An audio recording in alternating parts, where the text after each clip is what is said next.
And now for our feature presentation. Ladies and gentlemen, may I have your attention, please?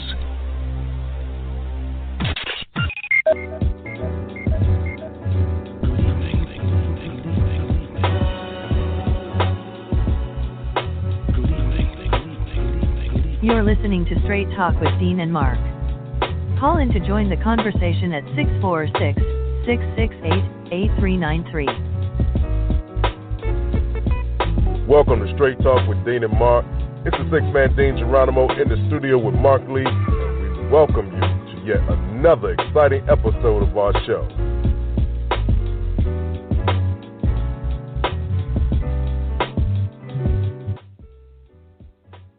And once again, just like that, it is 7 o'clock. It's the last Monday night in March. It's the six-man Dean Geronimo here in the studio with my right-hand man, Mark Lee, from NJ to NC. That's how we do. So, Mark, tell me what's good in your neck of the woods, my brother.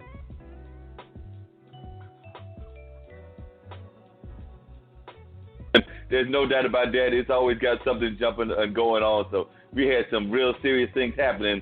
Matter of fact, we had Women at Work on Saturday, which was a celebration of Women's History Month. So we had everything from dancers, Nicole Oxendine and her group Empower was there. There was some poetry from African drumming. There was just all kinds of amazing performances. I put some of those on my Instagram account, at least one of them, and I'm going to try to get some on the other ones as well. And then on that evening, my good friend Renee Nixon, she's been doing this play called Worried, and she's done a new version of it called Worried 2.0. So, it's just exploring all kinds of different scenarios and monologues where people can be worried about things. So, there might be a situation with a cheating spouse. So that was one of the worries. There might be some situations with kids that might be getting in trouble with the law. So that was one of the worries. And some of the worries you weren't expecting. Like there was one worried situation where the person thought they were engaged to one gender and found out they were engaged to another because the person in the middle of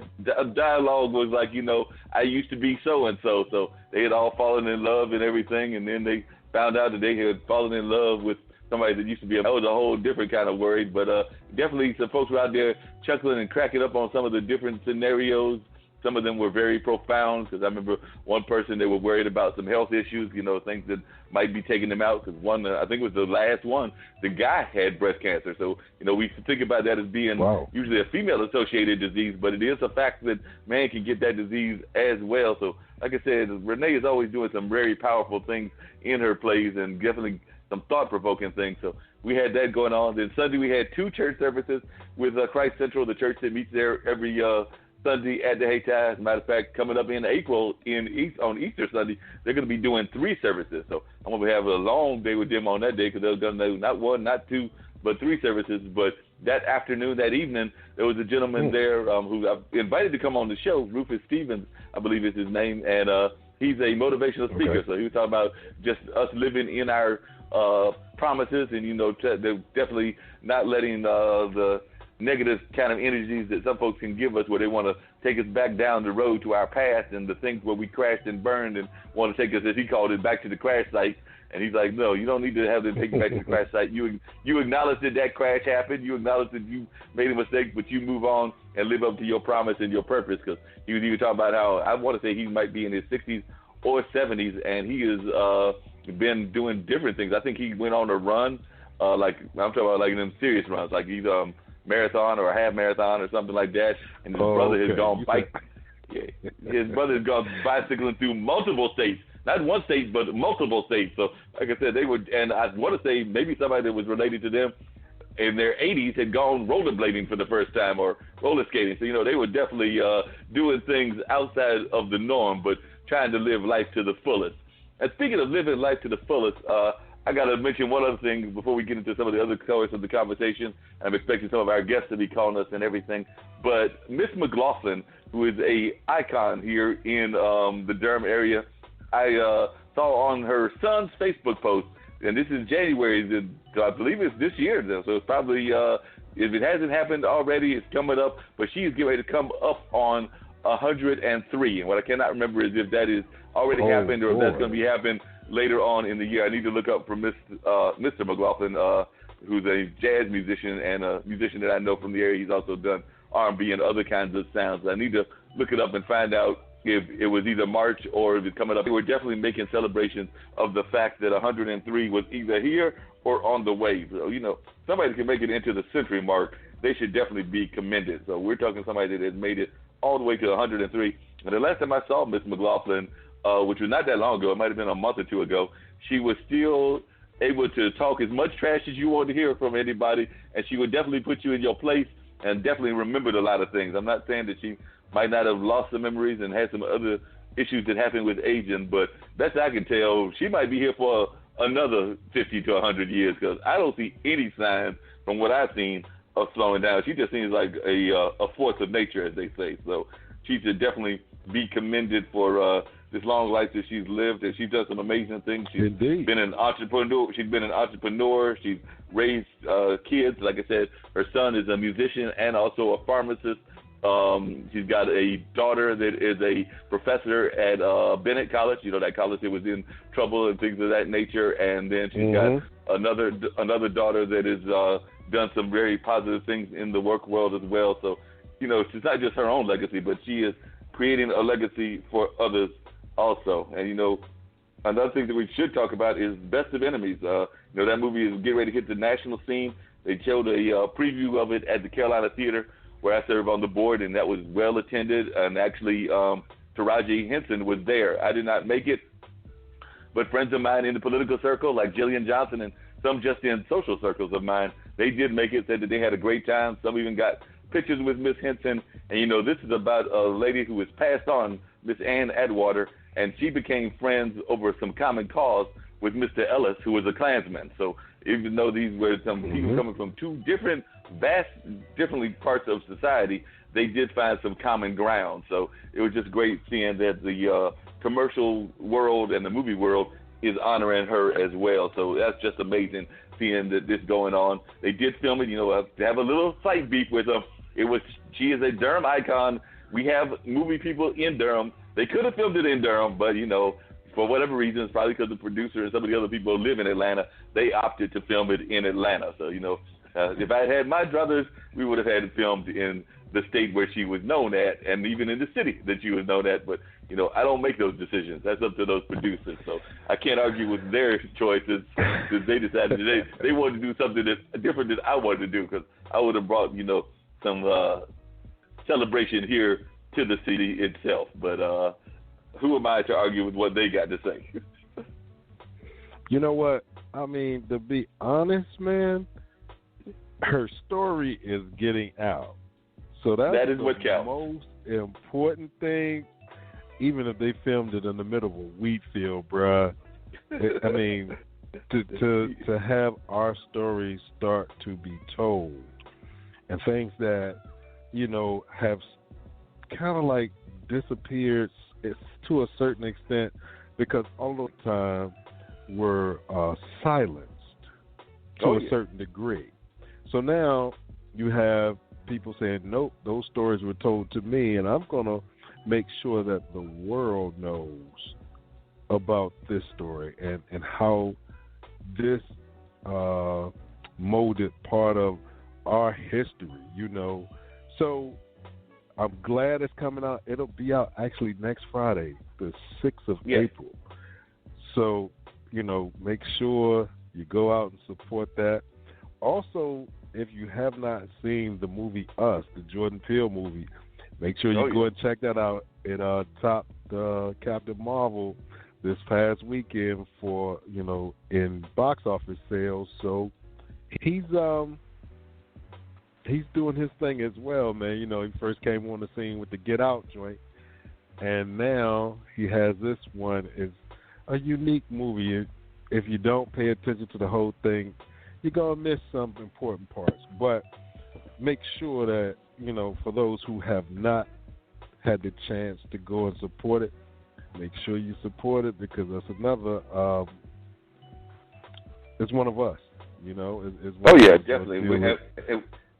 And we've got to support our own. And by the way, I did look it up. William McLaughlin, it was yesterday that he posted it. So they had coffee at St. Titus Church, which is a church locally, and there's a big sign here that says 102. So apparently she just recently turned 102. So what William McLaughlin said, Mom is on her way to being 103 years old. Wow. And this is coffee at St. Titus Church, and there's a whole lot of people that are in the background. I'm seeing some guys, some ladies, and others that are some of the folks that definitely were there to honor this fine lady. So like I said, she has hit the 102 mark, and as he put it, she is on her way to that 103 mark. So much kudos to Miss McLaughlin. You know what? Yes. Respect to her. God willing, I would live to be close to that. You know, if I got to see 102, man, I would seriously be happy. But if I could get close to that, I think I would still be all right. But it's to be celebrated when individuals pass that century mark. And, you know, as Black doesn't crack too much, she probably looks like she's about, and I haven't seen a picture of her, but I bet you she looks like she's about 70, 75 years old. You are very correct, and I will be posting a picture of her on our page and everything. But when you look at this picture, you're gonna be like, "There's no way this woman is 103 or about 102 on her way to being 103." I mean, yes, she does have the white hair, but you know, she's dressed in a stylish little outfit and everything. And there's no, like I said, you're gonna be sitting there going like, "That's not possible. She cannot be 102." When you see this picture of this woman that is definitely, like I said, part of the institutions here as well. So it's going to be really interesting. I can't wait to hear what your reaction is when you see that picture, because I know you're probably going to be right. You're going to be like, "Mark, she's got to be 70. She cannot be as old as you were telling me that she and even her son are saying that she is." You're just not going to believe it. By the way, I got a question for you, because you know I've done this as well, and I heard I heard somebody talk about it earlier. It was actually on a sports anchor that mentioned it and everything, and I was just amazed by it. So we're getting ready to just change the topic real quickly. But, you know, I've gotten some stuff in the mail by accident, and usually I try to find it in Massachusetts, not that far from you. A gentleman was arrested last week because he was got a flat screen TV that was not his. They sent it to his house by mistake, so I actually think it's on the other people. But it says 35-year-old Nick Memo described what happened at his Freetown, Massachusetts home Monday night when he was arrested for larceny and misleading a police officer. They found an 86-inch flat-screen TV mounted to the living room wall. They surrounded the house and knocked on the door with flashlights coming through all the windows. They told me to come outside, then handcuffed me. He said he admits it was delivered to his home by mistake, myself in jeopardy. I said, "Do I need to hire an attorney?" They said I wasn't under investigation. They were just asking questions. I answered a lot of questions with "I don't know," just so I didn't jeopardize myself. He said he bought and paid for this 74-inch flat screen on Amazon. When a third-party shipping company delivered it, they also gave him a larger model TV by mistake. When asked if he ever thought they made a mistake and whether they should return it, I did, and I looked into all the laws, and I said, you know, it's a scratch ticket. Sometimes you win, sometimes you lose. So I heard one of our athletes talking about this and whether this was something that he should get in trouble for and things of that nature. So I want to know what Dean says about this, and also whether you accidentally got something, whether it was something like a lamp, because that's what I got like about a month ago, and I did find out that it belonged to another apartment down in this complex, and I got it to the right people. But I was just wondering, have you ever gotten something mistakenly shipped to you, and did you hold on to it for a minute? You know what? I've had some shipped to me, and you can read on the label, it's not for you. I made that phone call, Jack. I don't even know what was in the box, man. I'm like, listen, y'all dropped the package off in my house. I'm going to put it right back outside. Y'all come pick it up, take it to where it needs to go. You know, and they were like, okay. I was waiting for them to say, can you drop it off? I was about to say no. You know, but so those are the things that, you know, some people will say, you know what, I would keep it. Well, look at what happened to this dude. Man, you going to get locked up for keeping this shit? Nah. You can take that stuff right on back. I'll be good. I'm good with, you know, not having what I wasn't supposed to get anyway. So you're perfectly fine with that. You're not trying to get something else that you know did not belong to you. Speaking of folks getting stuff that probably did belong to them, what do you think about this whole situation with that person that sits up there in the, Chocolate City up there in D.C., and apparently after we went through all this stuff, Mueller has come out and said, hey, there was no Russian coordination. They didn't do anything together. Now, I do understand that he's not totally out of the water, that there's some other investigations going on, but of course he's trying to turn the table on those others that might be investigating him, including some folks from New York and other stuff. And then, of course, it doesn't help that one of those people got themselves into trouble with Nike. So that being the person that was connected with Stormy Daniels and her attorney. So I was just wondering what you think about the fact that so far they're saying that nothing happened. Does it surprise you? No, I was kind of expecting that. Okay, because some people are kind of pissed that you're very well. And what I want to know is, hell with that, because all of that stuff right there, people paying attention to it, it doesn't affect me in any kind of way, honestly. I want to know what laws just got passed or what is about to be imposed on the American people while they diverted your attention to pay attention to this garbage. What did they do that's really going to affect us on the back end? And they said, oh, by the way, now you must do this or you won't be able to do that. So, I said that the other day, and they were like, well, he's going to get another 4 years. I was like, that's not guaranteed. We don't know what's going to happen tomorrow. So unless y'all got some clairvoyant powers, use it for good and tell me what the hell the Powerball numbers are going to be, because that drawing's about to be $750 million. You know what I'm saying? Let me know what those numbers are. I could care less about the Mueller investigation. Nobody's going to jail. Nobody was going to jail any damn way. So that part right there doesn't surprise me, doesn't hurt my feelings that, they didn't tell us or whatever it may be, because they weren't going to tell us anyway. We're not privy to all of those conversations that they are the masters of. We just kind of go with the flow and hope that things turn out in a favorable fashion so that we don't look like the dummies at the door that can't get in the club because we have no money. You know what I'm saying? That's very true.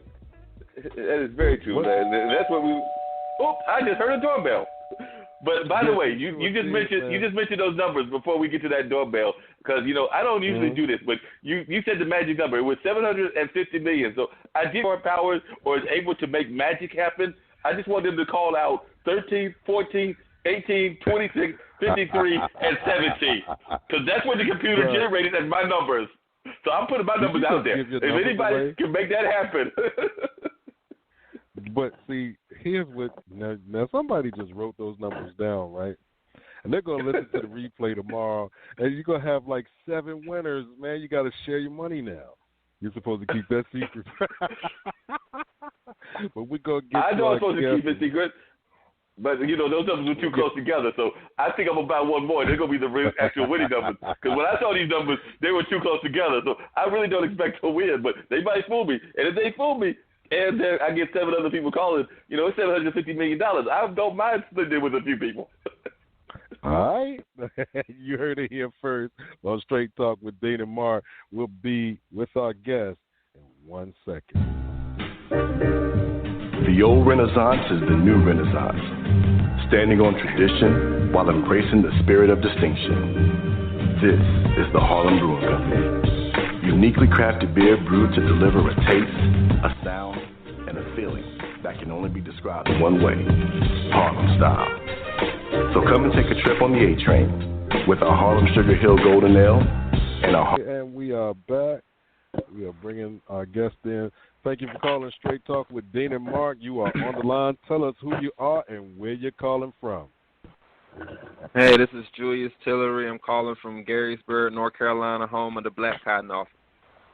All right. Well, we definitely appreciate you calling, Julius. I've always been trying to get you on for a while now, so I'm glad that we have finally caught up and are able to get you on. Hey, Dean, Mr. Tillery here is doing some amazing things. We've had in the past some farmers on the show and some people that are definitely about the agricultural industry and things of that nature. Mm-hmm. Well, Tillery has got some land, some massive land, and he's got some cotton on that land along with some other products and everything. But, he's trying to find uniquely ways to make some money off of that cotton. So he's turned this cotton into, not just the regular things that you do with cotton, clothes and things of that nature, but he's also made it into, what I call some artwork, because he's actually got some real fancy displays that he sells and everything. So he is doing some amazing things with his company and everything. So I want Mr. Tillery to tell us about that and everything. But before he got on the line, we were teasing, yes, and I did put my numbers out there because I don't expect to win. But I just want to know, if you win $750 million, Mr. Tillery, are you going to put it back in the farm, or are you going to go on some extravagant trip? Oh, I'm going to have one of the flyest farms you can ever imagine. It's going to be like an amusement park if I win $750 million. You can bet that. I hear that. So you're going to have you're going to have rides there, you're going to have Ferris wheels, it's going to have all kinds of stuff. It's not going to be your average farm. Yeah, it's gonna make like a whole lot of lists. Like, just the coolest place to ever go to. I know that's right.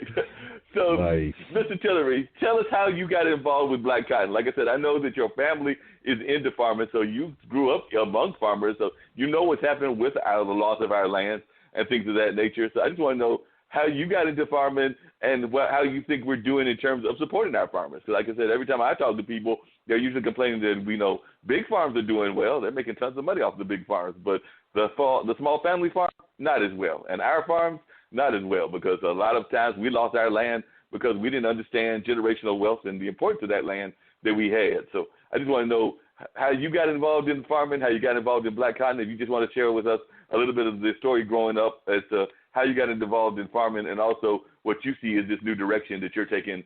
I'm a lifelong farmer. My father's a farmer, and his father's a farmer, and his father was a farmer before him. So it's just like the industry that we into with our land. And so I've always farmed, but I really didn't look at it as a business. I just looked at it as something that we did, like a chore. Like, if you had a farm, you just worked it. That's what most people did. But I understand, like, growing up and seeing how hard it is for our African Americans to hold on to this, farmland and family farms. It's just it became a passion of mine to, like, try to help other farmers. So, and from helping other farmers and being an advocate, I realized for the best role I can help my community is to make a successful business, because I'm from a poor community in the state. So I wanted to make a successful business, and I'm not saying I'm there yet, but I'm inspiring people with my business, which is Black Cotton. And Black Cotton is a concept that I came up with because I wanted to add value to my cotton. I initially thought it was going to be clothing, and I thought I was going to just easily turn my cotton into textiles, but it's really not that easy, and it's a lot of money involved in that process. That's why most farmers don't have their cotton going specifically to a textile company. Then most farmers sell to a co-op, and then the co-op deals with the manufacturers, the processors, and all that stuff. So, I've always been a part of the co-op system. Where my family has always been part of, selling to the cotton gin, and the gin, take care of the business in some kind of fashion.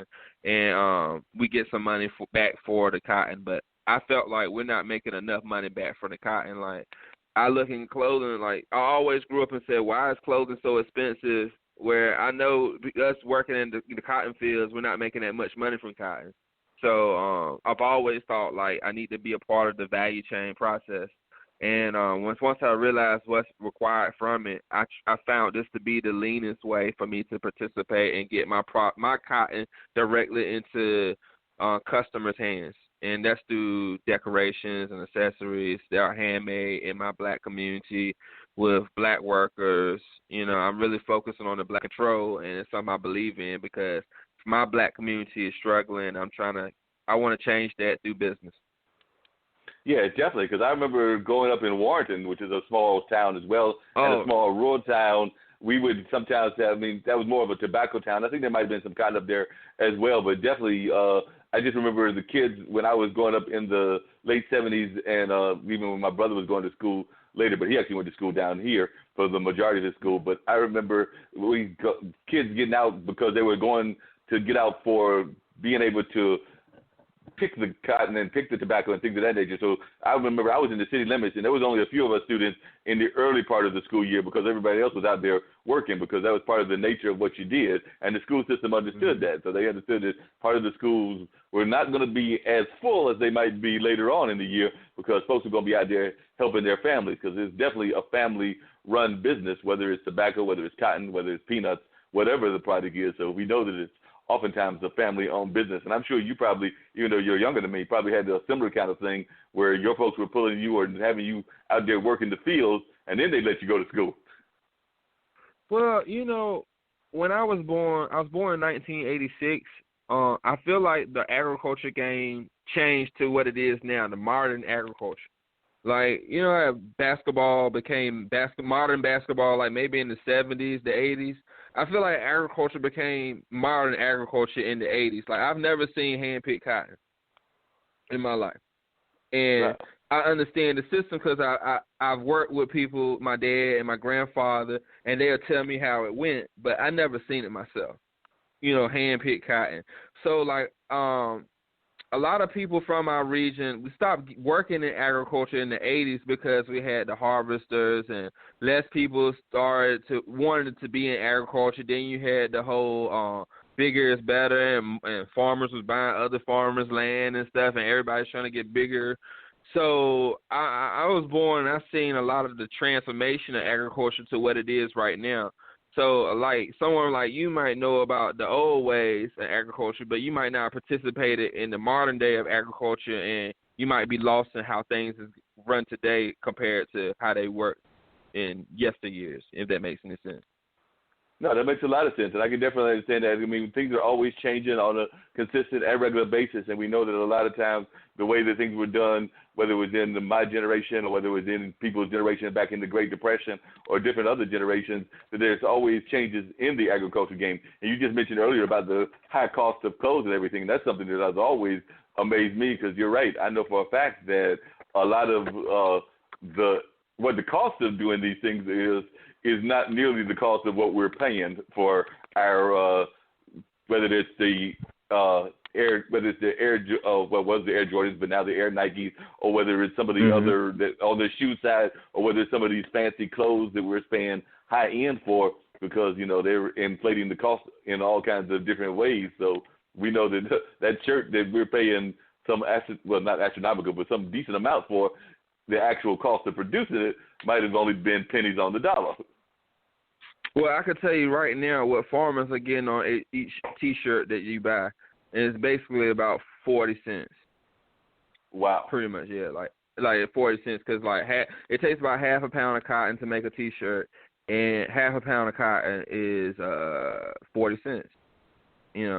So that's just something that we need to think about, and when we shop, and like, why this stuff costs so much, like I think Hilfiger and Ralph Lauren and these mega people, they're the furthest things from the cotton fields. Who are why can't we change the game where the people who are the closest to the cotton field can make the most money?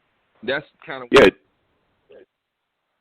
yeah, you're doing a good job with that too. Because like I said, it's amazing how you're doing that, because you're just doing some amazing things. Now, who are you selling to mostly with the black cotton? Because I know I've seen you at events in Durham, like at some festivals, and of course at the BU, places like that. But I just wonder, how are you marketing this whole product, and how much of the cotton that you're growing is going into the product? Because like I said, you have some very big farmland, so I imagine that it all can't be going into this kind of boutique, artistic kind of ways that you're doing cotton. So I imagine that some of it's got to be going into other things as well.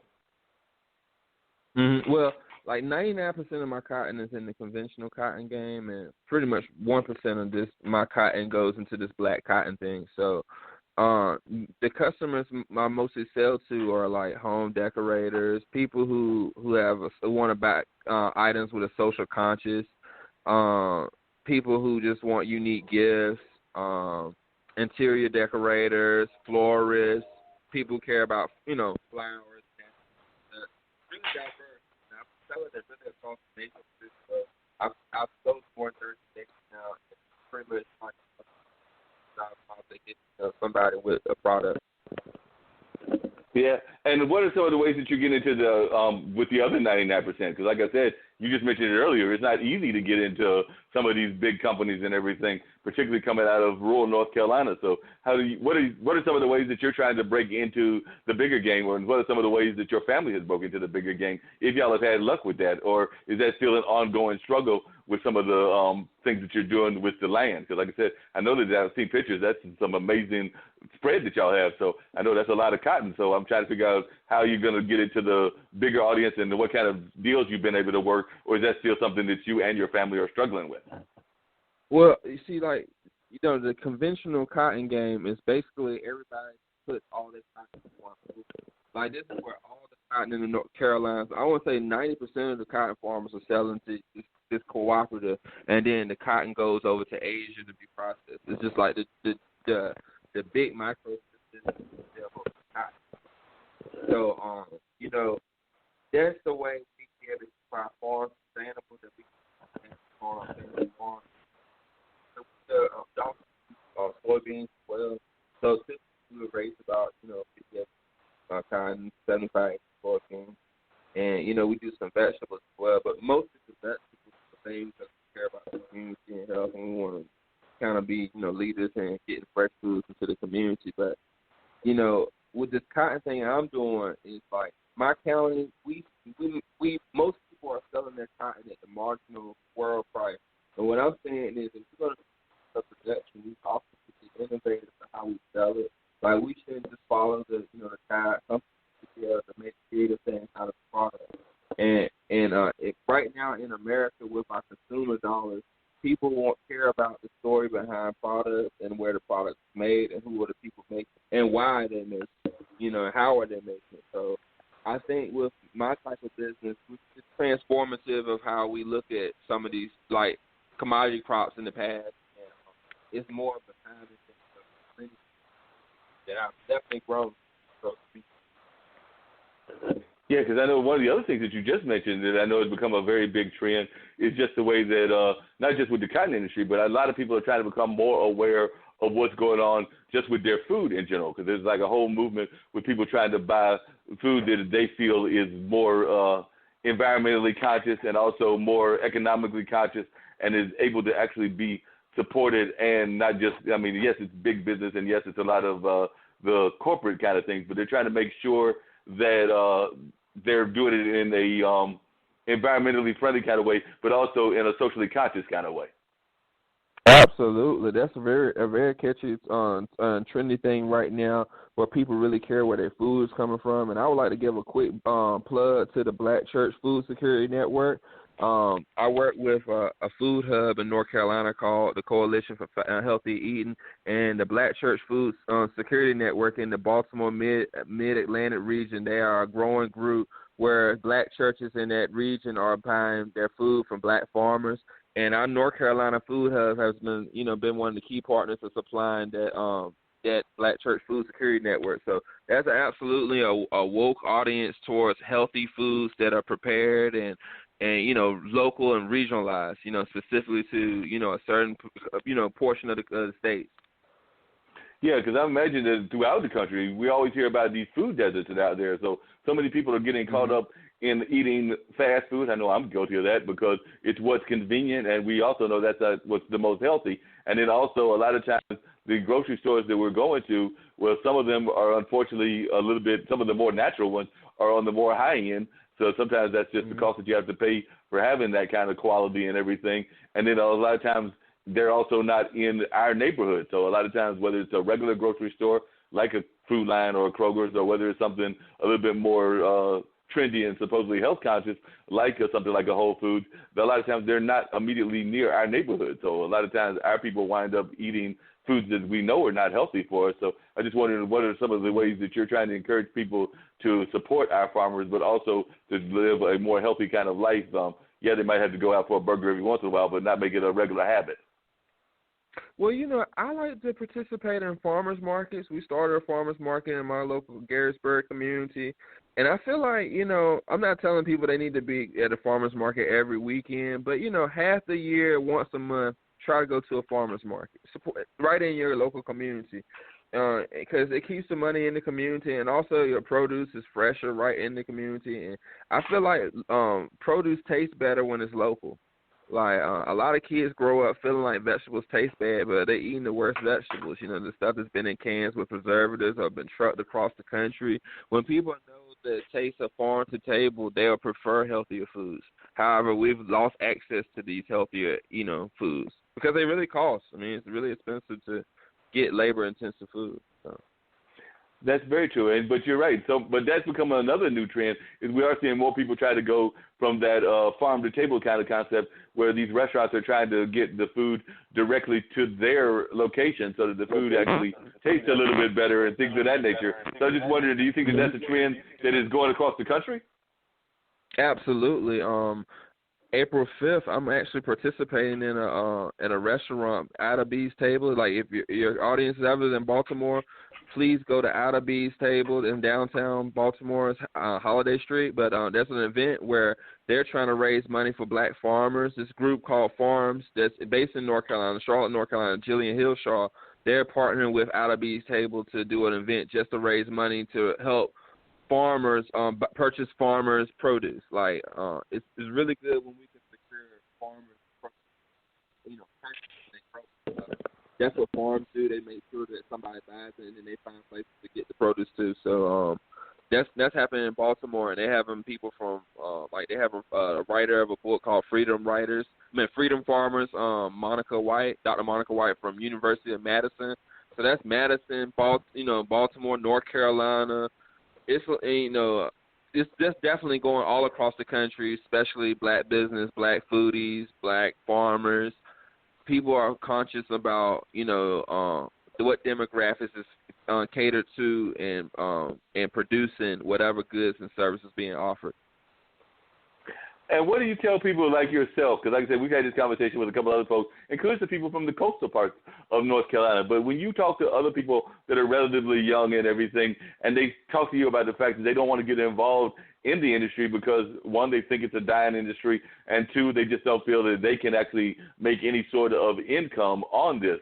But we know for a fact that a lot of times the agricultural is even where some of our great athletes have come from. So I just wondering, what are some of the things that you say to encourage people to actually stay involved in farming and not to let the farmland continue to vanish and disappear? Because we know that that's a major problem in our community. We keep having our farmland being sold to the big folks, and then after a while, we'll be sitting there crying the fact that we have even less and less land. So I just wonder, what are some of the encouraging words that you give to people when you're talking to them in order to let them know that this is something that they should be trying to at least consider as a career? Well, when we're talking farming, I definitely like to advocate rural farming. And I'm from a rural area. Just somebody that lives in Durham but also lives in Eastern North Carolina, I want to say there's opportunity in Eastern North Carolina because we have a lot of buildings and a lot of real estate that's available at a very affordable price so a young person can get in business. I just feel like in Durham it just costs too much to be in business. Like, as we're speaking right now, I'm in my office, and I don't want to tell you how much I'm paying for my office space but in Eastern North Carolina, but I know if it was in Durham, this same space would cost $4,000, something crazy, and I feel like there's rural opportunities right now. So young people, especially ones that still have school debt or don't have a lot of assets, you might be able to find your opportunities to build your business in a rural community. And the way we sell things right now, I sell stuff all over the country, and anybody who's aspiring to start a business in 2019 should be thinking nationally. You should be utilizing the internet to be able to figure out how to get products across the country. And when you're thinking in the scale of national, you need to keep your costs low. And I just know in our urban areas with gentrification and some of the issues we have going on, the affordability of being in business just doesn't seem like a possible thing. But in rural, it's possible. Use your head. Yeah. Create. It sounds like it's more able to be done in the rural communities. But the other thing that I'm kind of curious about is, do you think that one of the things we've talked about on this show in the past is just some of the things that are not taught in schools anymore? And I remember growing up, and we're talking about the change in society, I remember that vocational courses, whether that was auto mechanics, whether that was farming, whether that was whatever, that seemed to be something that was more included and that more people did and use on a regular basis. But right now it seems that we've gotten away from that. I'm not even sure how active FFA and 4-H are to this day. I mean, I know that they're out there, but I don't know if they're as active as they used to be. So I was just wondering, how do you think we as a society are doing in terms of even finding ways like our education system to encourage people to be involved in things like farming? Well, I would say this: FFA is still well alive. However, our communities don't focus, have been kind of excluded in some ways. I'm not saying it's FFA fault, or I don't know if FFA has thought about it, how to include more people of color in it. But FFA is still succeeding. But a lot of our communities, especially people of color, we are being locked out of vocational programs now. It's not, we have to change some of our public schooling to focus on vocational, programs. And I've seen, even when I was in school, vocational programs pretty much were being removed and people was focusing in on 4-year college programs. However, now I think we have a generation that maybe, have regrets on how much college debt we put in, didn't learn a trade, and having a tough time finding jobs now. So if we can focus on vocational programs, that's great. And I spend a lot of time trying to help young people connect to, vocational programs or agriculture-related, land grant type of, education. So I think it's a beautiful thing when we can get our people of color into different fields, and we definitely need to take out stigmas and taboo looks at those types of industries, because they are still thriving and progressing no matter what, and we need to be a part of it. No doubt about that. Now, what do you think some of the taboos people have about farming are? I mean, one of them is that sometimes people just don't like the fact that it's hard work. I mean, a lot of times you got to get up, and I imagine you had to do that even as a kid, early at the crack of dawn, and you have to be working all the way until probably 9 or 10 until the sun sets. So I know that's one of the taboos people have, is that sometimes we as a society like to do things that we think are easy and quick, and we don't like to do things necessarily that are going to be time-consuming or that are going to take a lot of effort. So I know that's probably one of the taboos, but what are some of the other taboos that and stereotypes that you hear that you have to fight against, and what are some of the ways that you fight against people that are telling you that it's too much hard work? Because, I mean, I know that's one of the things that a lot of people probably complain about when they talk to you. They're like, I'd like to get into farming. I'd like to get into some of these rural kind of communities and everything, but I also know that I don't have that kind of demeanor where I'm going to be sitting there able to tackle that tractor or tackle that harvester or tackle whatever other kinds of equipment that you need in order to have a successful farm. So I was just wondering, when you talk to folks, what are some of the ways that you fight against these stereotypes? There's so many stereotypes when you're talking about farming and rural farming and black rural farming. Where do you begin? Like, I mean, I've heard them all my life. Like, people typically think that farmers are uneducated. Well, that used to be the notion, but now farmers are some of the most educated people. Typically, you think of farmers being poor, but now to own land and significant amounts of land, now it's like looked at as being, wealthy to own that much land. So it's everything that notions used to be in farming is kind of being flipped on its head. But even still, a lot of people don't like to be outside, and I just think that some of the best living is getting fresh air and being able to sweat. Like, in the urban areas, sometimes you don't get that same type of air and ability to just, breathe in and take in nature. So, I mean, it just depends on the perspective you share. So some people don't like bugs. I mean, I don't know. Some people just don't like, sweating.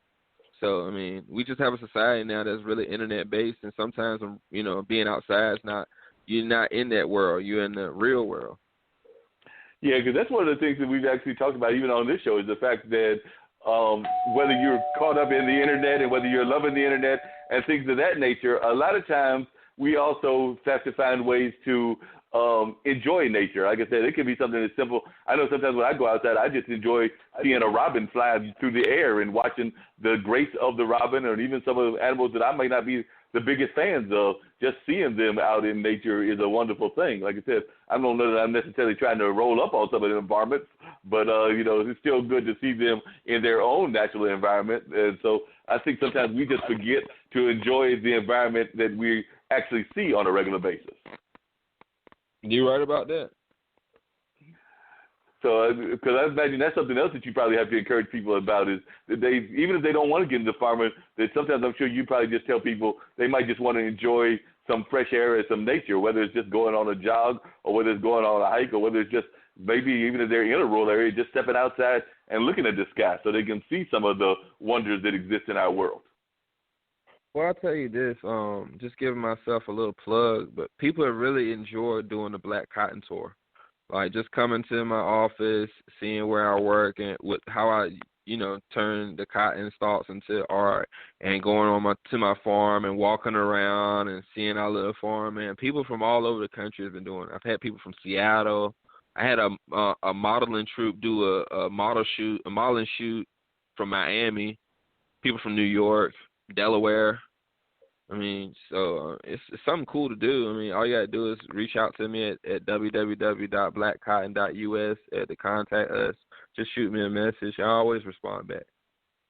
And how have people found out about Black Cotton? How are you doing your own marketing? Because like I said, you talked about the internet, and I know that's an important part of your marketing. But how did these people, like say from Miami, with the modeling troupe, and some of these other folks, find out about you? What are some of the ways that you are encouraging people to find out about you?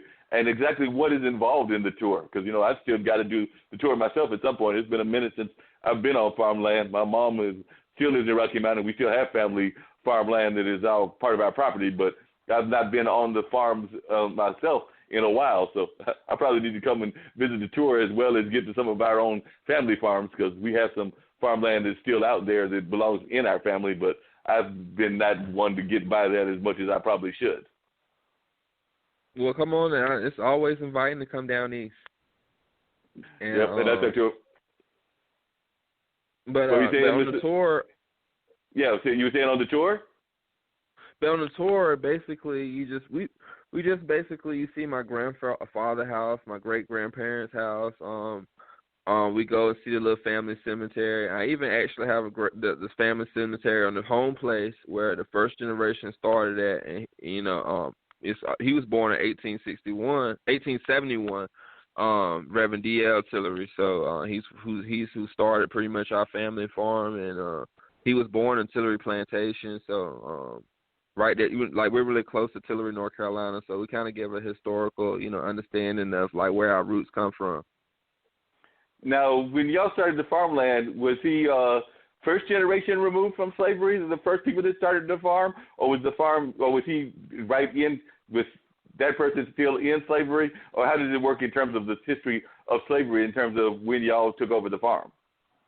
Well, he bought out, outright bought the first piece of land, and he was born in 1871, so it was right after the Emancipation Proclamation. But from my understanding, everybody who was from Tillery that was on the plantation still lived on the plantation. Like, they just didn't pick up and move. So, like him and my great-grandfather, they both still lived in Tillery.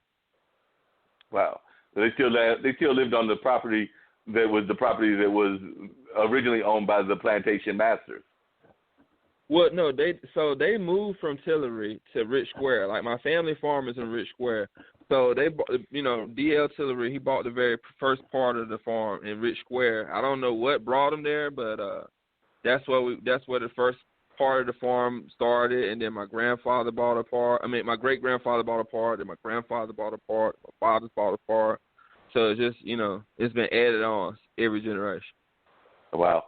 And we know that the whole history of family farming is very important, but also the history, like you just mentioned, of having those family plots. Because I know even in Holliston, North Carolina, we have a family plot where some of my family members are buried at. Not all of them. They're buried in some other locations as well, but we definitely have a family plot that's in Holliston, North Carolina, and you just mentioned one there. So a lot of times I think that we as a people sometimes forget the rich history that our own ancestors have, that we need to keep their stories alive. So I think that's part of what you're doing with Black Cotton, is that you're not just keeping your own story alive, but you're keeping the story alive of your ancestors. Absolutely, man. Like a big inspiration behind me doing this cotton thing is when I grew up, I knew so many black cotton farmers, and then I realized, not too many years ago that we're pretty much disappearing. So like, I'm afraid that, my ancestors, I can't show the respect I want to by not, letting us just disappear. And I'm not trying to knock everybody, 'cause I know how hard the business is, but, I want to keep fighting to the end at least. And this is my way of fighting back. Well, we definitely appreciate your fighting back that way and everything. I want you to stay on the line because we got a couple of other people that will be joining the conversation because, as always on this show, we're covering a variety of different things. So we're going to go from the whole story of black farming to a little bit with theater because I think I've got Mr. Charles Fanuff on the line, and I might even have a comedian on the line as well. But don't hang off the line because we'll be here all the way till 9, and some of the conversation may even loop back, or you may even want to jump into conversation because we're going to talk about a lot of different things. But definitely, I appreciate you being on the first part and everything. And will you give that website one more time for those people that might be interested in the tour and also learning more about black farming? Yes, please. You can check me out at www.blackcotton.us or follow me on Instagram at blackcotton.us, BLACKCOTTON.us. Looking forward to hearing from you. Appreciate it. And like I said, stay on the line, please, as long as you can. And, Dean, I heard at least one bell, maybe two bells. You heard one bell. We have Charles Fanuff on the line. He'll be with us in just 1 second. Appreciate it. This is Nikki Hall, founder of Simply Radiant LLC, a woman with great passion and skill to make you look and feel better. Meet me where you are. Let's take it to another level, a new you. See you soon. Call 919-971-6243. Make your place today.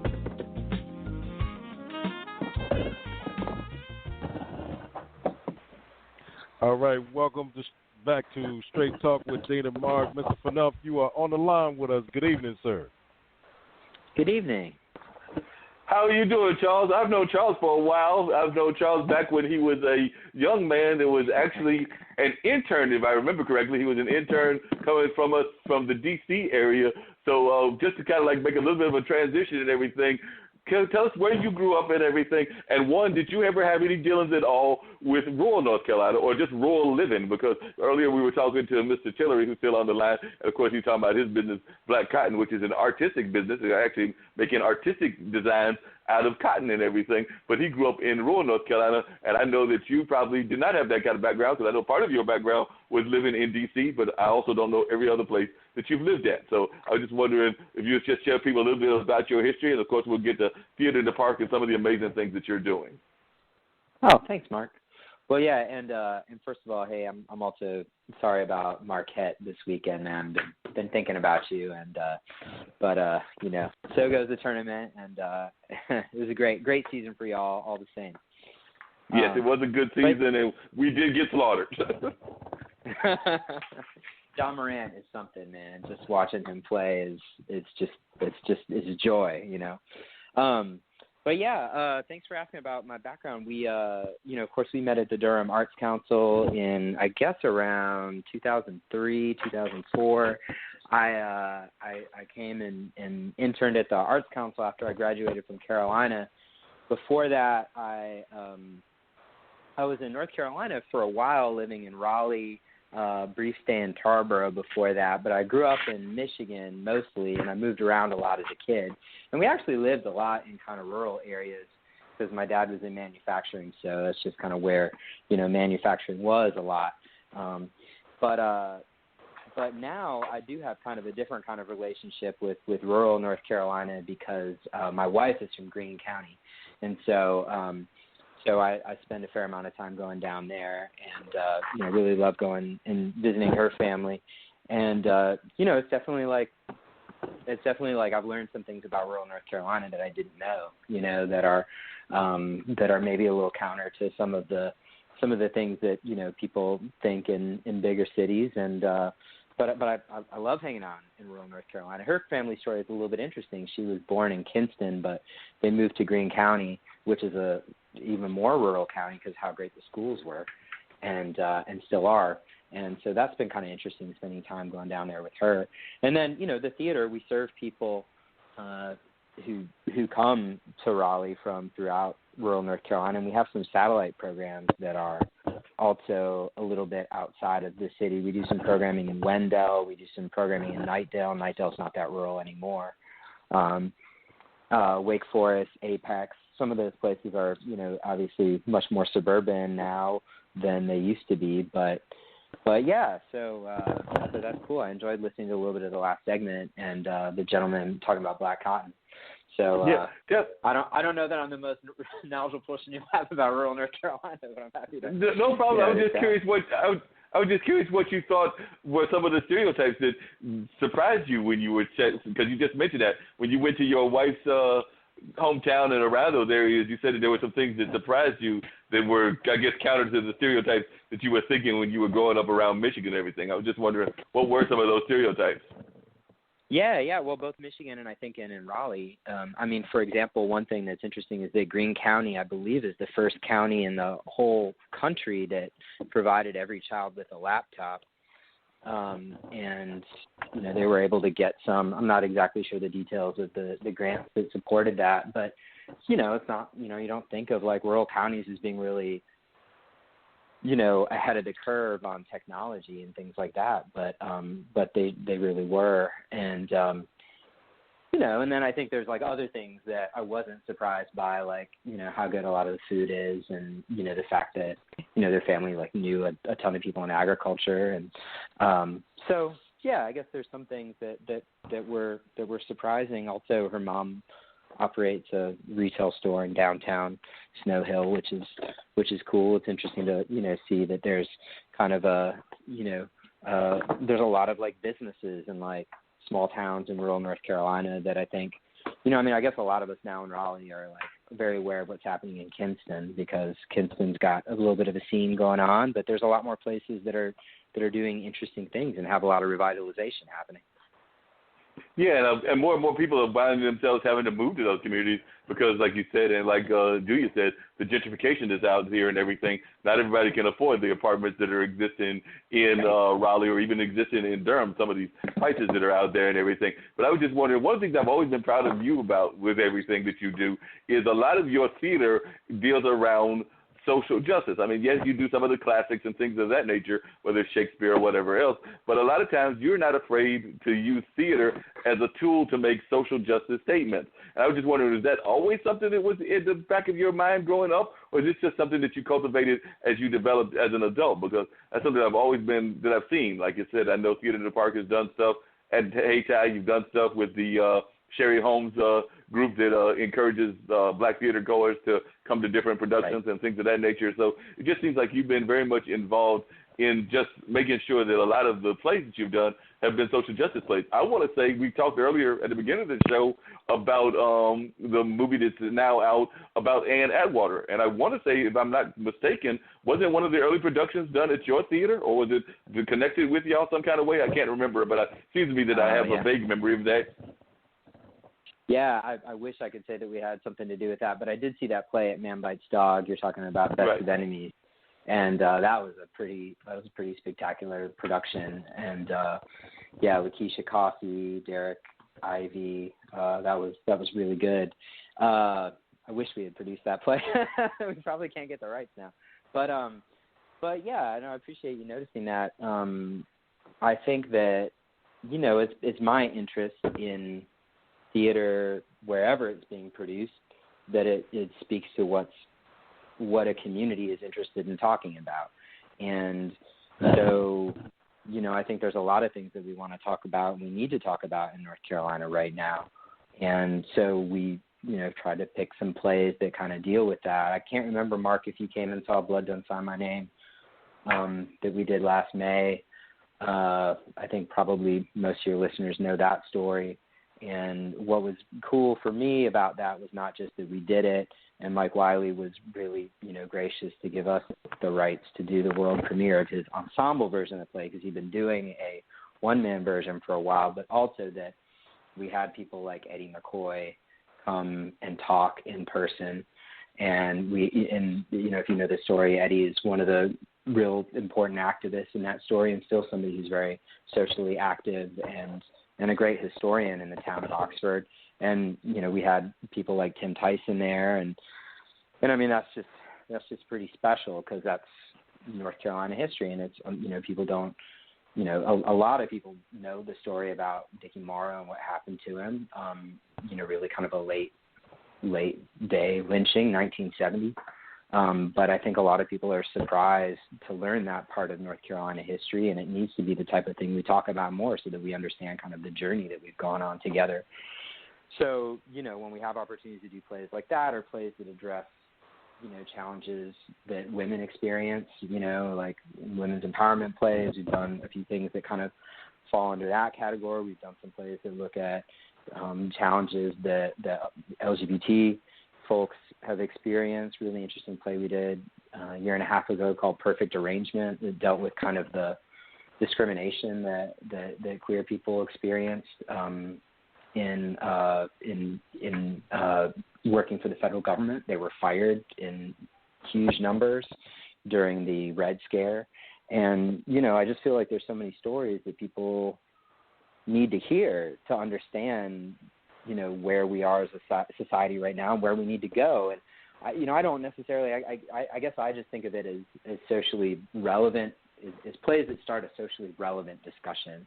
And I think a huge part of that is our artistic director, Patrick Torres, who's a really, really great kind of partner and collaborator, and he finds those scripts, and then I kind of work to, help him, I just work to champion those ideas and try and find, the right kind of partners so that when we do those plays, we have good conversations. You mentioned Sherry Holmes. Sherry's amazing. Yeah. I love what Triangle Friends of African American Arts do, and so we've done an event with them 3 times now that's like a African American theater preview event, where, actually I heard you last week talking about Worried 2.0, and yes. Dasan was part of that event as well, which was really cool. So, I love those kind of partnerships because I think that's huge. As theaters, we need to be in dialogue with the artists like Renee and like Dasan who are writing work and who are producing interesting new work and and helping them find audiences, introducing them to our audiences. Obviously we like to produce plays by Mike and guys like that. There's other local playwrights who, we know well and would like to do more of their work, because I think all that stuff is really what makes theater alive and relevant. There's nothing wrong with Shakespeare. Like, Shakespeare's great too, but we can't just rest on the work that's been part of the canon for a long, long time, because, society, the world moves on. The world is, faces similar but different challenges, and, those voices have to be heard. Yeah, because that's one of the things that I've noticed. It seems to be different. Like I said, I've definitely noticed it with what you do at Theater at the Park, but also I've just seen it at other places as well, which is that we oftentimes have, how can I put it? It seems like the film industry is catching up more with what theater's been doing for a while. Because, like I said, whether it was Hidden Images, whether it was the ones we just talked about with Best of Enemies, whether it's some of the other ones that are coming out, Us, that Dean mentioned earlier. But it seems like the film industry, and there was another time, I remember Jane Pittman way back when, that did a lot of socially conscious stuff. But there was a time that we seem to have gotten away from that in the movie industry, maybe gone with more of the blockbuster elements. But it seems like we're coming back into kind of a it might be because of the world we live in now, but films that are dealing more with social issues, whereas theater, I don't think that narrative ever stopped. It seems to me that throughout the course of time, as long as I can remember, theater has always been involved in trying to keep these stories alive and trying to make sure that people understood it from that historical perspective. And I even think when you were in D.C., from what I've read, you were even doing some innovative things that were involved in telling these kind of stories. So you weren't just doing it here, but you've done it in other places that you've been part of as well. Yeah. Well, thank you. Yeah, and I'm at Raleigh Little Theater, although we do really love theater. I'm in Raleigh Little Theater. They're great. Right. That's okay. That's okay. Right. I'm in Raleigh Little Theater. So, yeah. Sometimes. But yeah, you're right, and I think that's a really interesting topic because, just thinking, I think you're right that some of the kind of studios have seemed to kind of catch on a little bit more in the last few years, or at least the Academy has. But it's always, I think, interesting. Those of us who work in theater think a lot about where trends in the film industry are relevant and where they're not. And theater is basically just a money-losing enterprise. Some people figure out how to make money in theater, but most of your theaters in the United States are nonprofit because theater is just not a way to make any kind of money because it takes tons of people, and at the end of the day, what you're doing is has a very finite cap, how many people can see it and how much they're willing to pay for it. So, but at the same time, theater is a lot cheaper to produce than film for the most part, and at least unless you're talking about really large scale theater. So it means that you can kind of, theater I think you're right, the theater has been more responsive to what is happening in the world because the capital costs are so much lower. So, it's easier to take a chance on a lesser known playwright or on something really new than some of the studios are willing to do. But, then the downside is, there's a real kind of Hamilton is an amazing piece of art. It's possibly obviously I'm just preaching to the choir, but it's one of the most incredible pieces of art it's probably the best piece, one of the best pieces of art, if not the best piece of art this century so far. But that's one in a million, with the commercial success of that.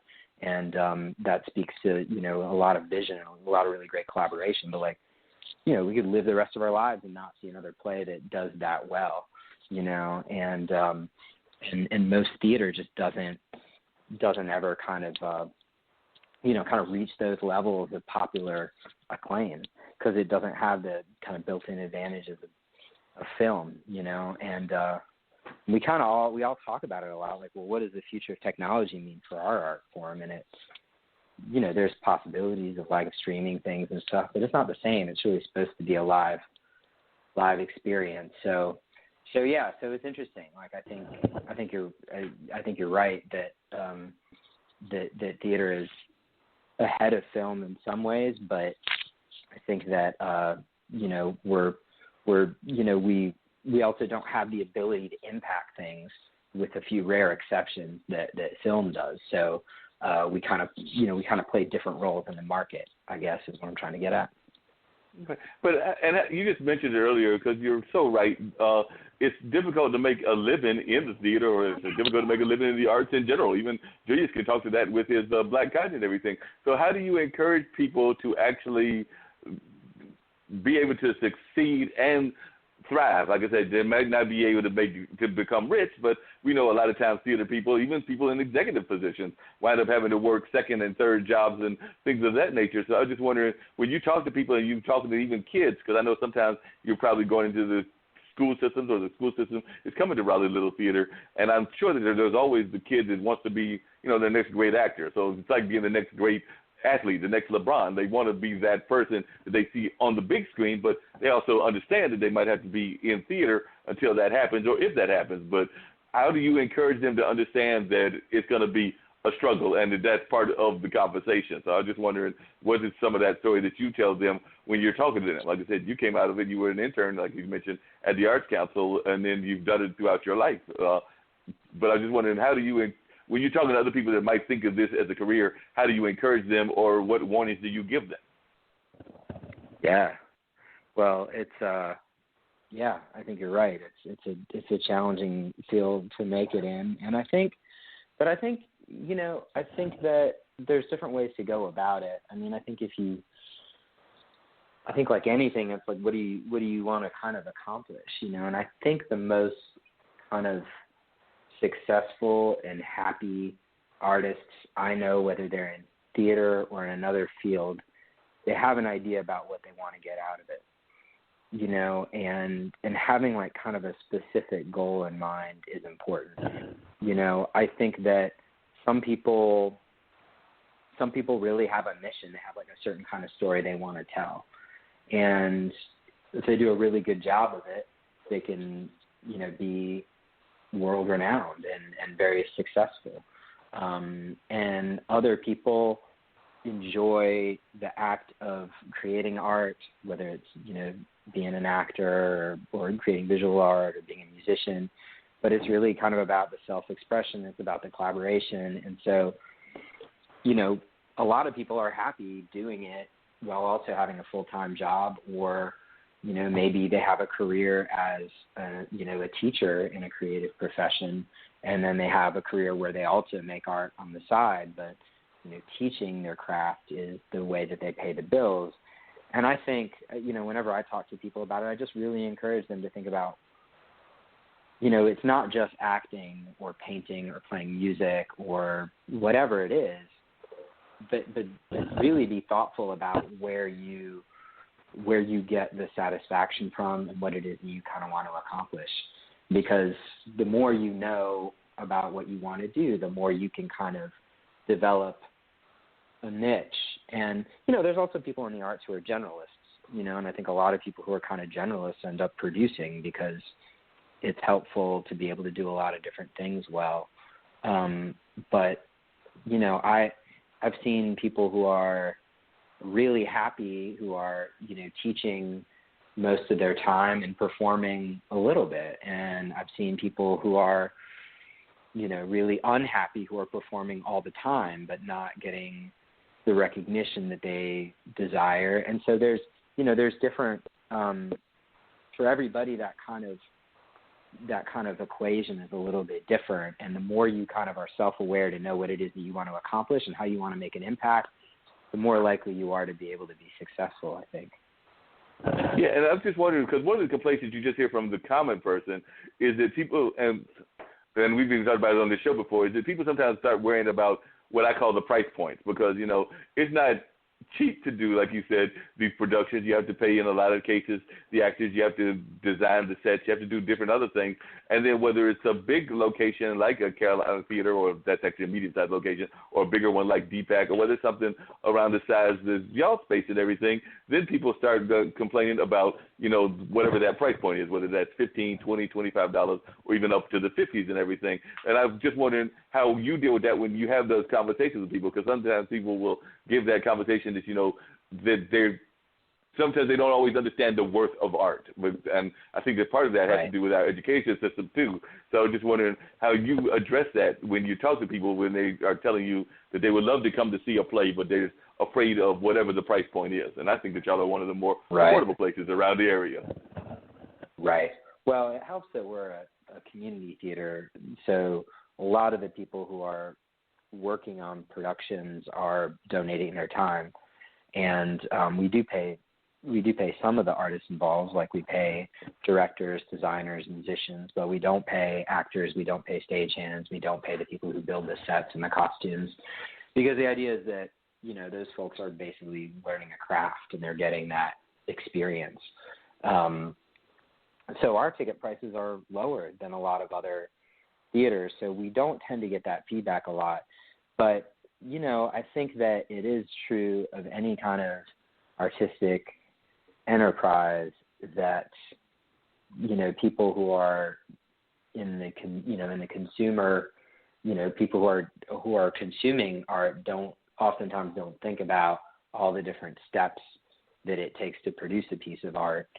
And certainly, the majority of people aren't thinking about overhead, and that's an expense that, any organization has if they have a space. And, unfortunately, like, overhead is super expensive, just having a building and paying utilities and insurance and, restocking the paper supplies is not like a fun thing.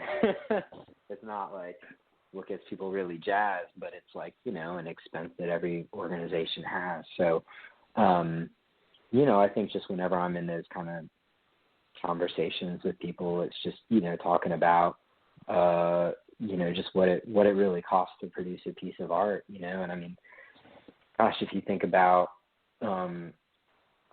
really kind of any, almost literally any piece of art that you would want to consume, even if it's like, I guess, like on the spectrum of things that are just like created in front of you, whether it's like an improv performance or, a piece of visual art that's created live. I don't know if you guys saw Oh My, that the guys from Austria that did the live projections around at St. Aug's, and they're supposed to do it at Dick's Park, but that got rained out. It was at St. Agnes, and then at Dick's Park, and then they did it at Raleigh Memorial Auditorium. But, it's like live projections. They think of it as like digital graffiti. It's pretty cool. Did you get out to that, Mark? I did not get out to that. I've heard amazing things about that and some other things that are similar to that. So if they ever do it at Dorothea Dick Park, I'm the one that was rained out. I would definitely hope to catch that, because you're right. Those kind of innovative things are very important. And one of the things that I love about your space, and people don't even think about the cost of that, is that the Raleigh Little Theater has that lovely rose garden space, which I don't know how often it's used, but I always think it should be used more, because it's such a beautiful space, and it's a place that you can do outside theater, like I said, like Julius was talking about with the other farm element. You might have to deal with the bugs if you're out there, but hey, but you'll see great theater while you're fighting off the bugs. Right. Yeah, and the thing, I was going to say, like, and I think you would really enjoy it. I think they will be back, but, like those guys, like, it's all created in front of you, but, like, the amount of work that goes into planning that, and, like, the equipment costs and the research they did. Like, they did a piece at St. Aug's that was about the history of Jack Johnson, and I didn't know that Jack Johnson had died at St. Agnes.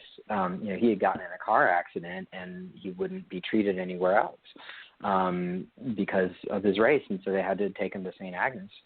And unfortunately, he died like shortly after he got there. But just the amount of work that goes into making that event happen, even though it's done spontaneously in front of you, it was a pretty significant amount of time and effort that went into that. But I think also really good art, you don't see that. It looks effortless when it's created. So I think that, back to your question, I think that the more as arts organizations and even as artists we do to educate people on our process, I think that's really important, because it's it's both invites audiences to be more engaged in the ultimate end product, because they can learn about how maybe a group of artists devised the storyline or decided to why they were inspired to create a piece about Jack Johnson or about a horrible murder that happened in Oxford, North Carolina, or fill in the blank, some really compelling story. Then they're both invested in that, but then they also understand that there's like a real process behind this work, and just it develops kind of hopefully more of a love of the arts and an appreciation for artists.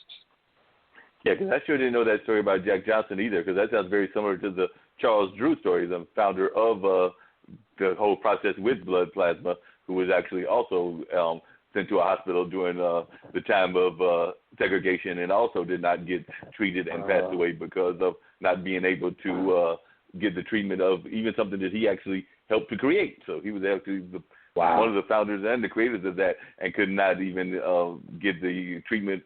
And like I said, he was one of the founders of the whole treatment. So that was a sad story, and I did not realize the parallels between that and Jack Johnson.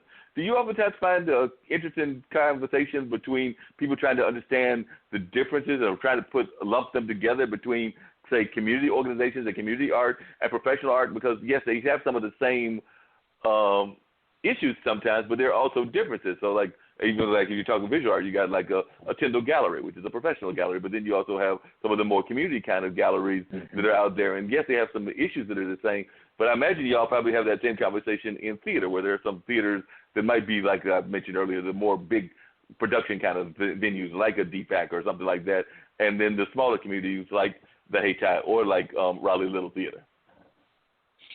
Yeah, I think there are interesting. Well, there's ways in which it's a very different animal, and then there's ways in which it's not. I think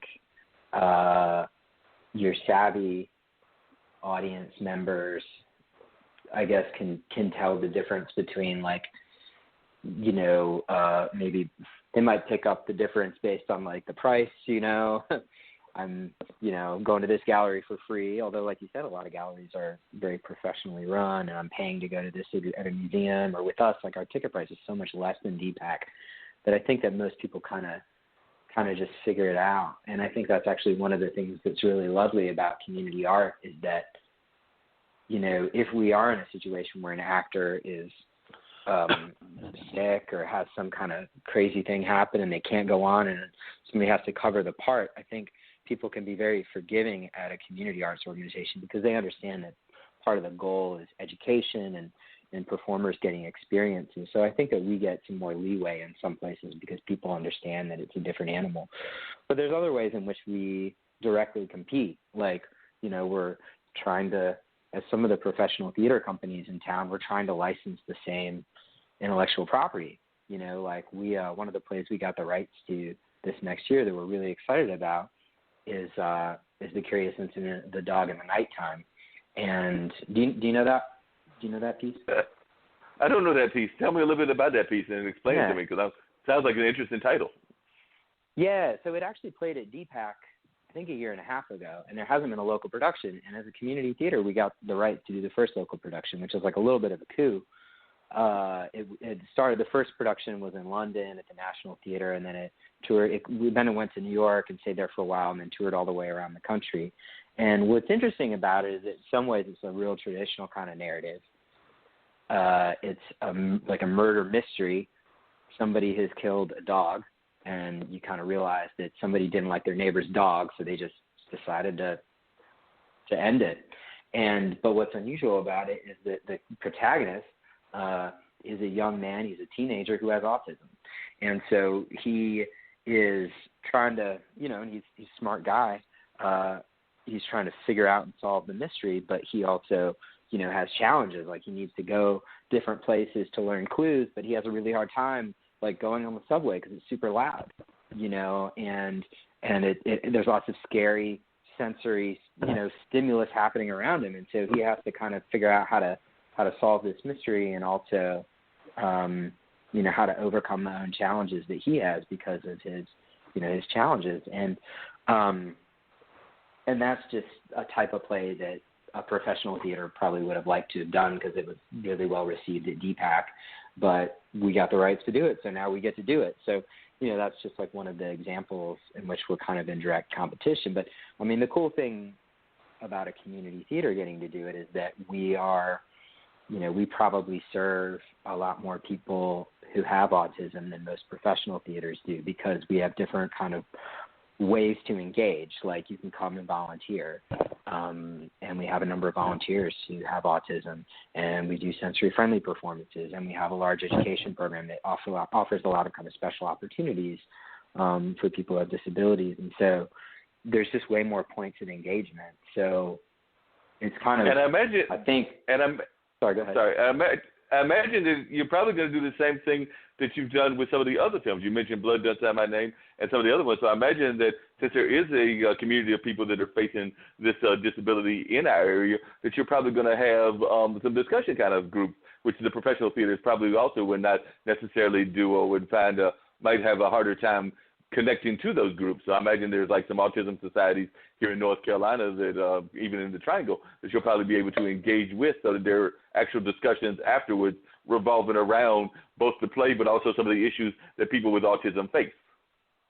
Right, exactly.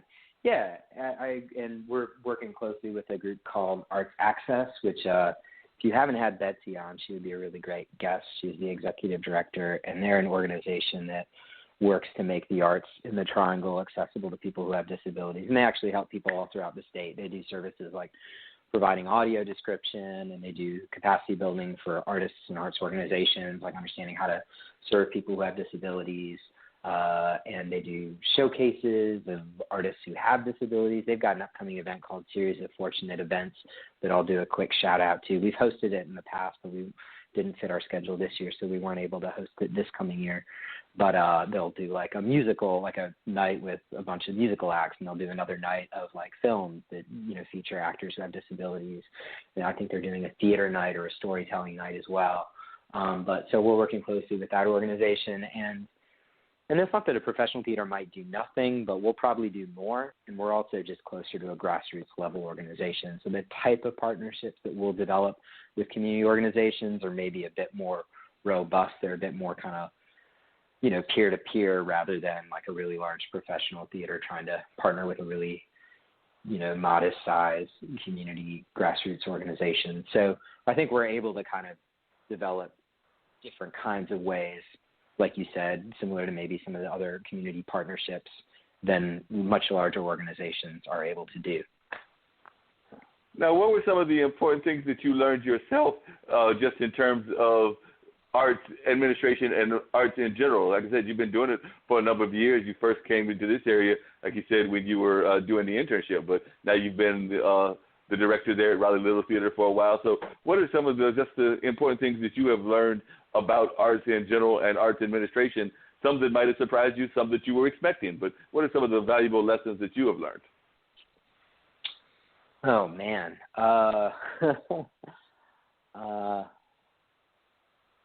Yeah, I mean, we've tried a whole bunch of different things at the theater in the 7 years that I've been there, and a lot of things have gone pretty well, but we've failed at a lot of different things too.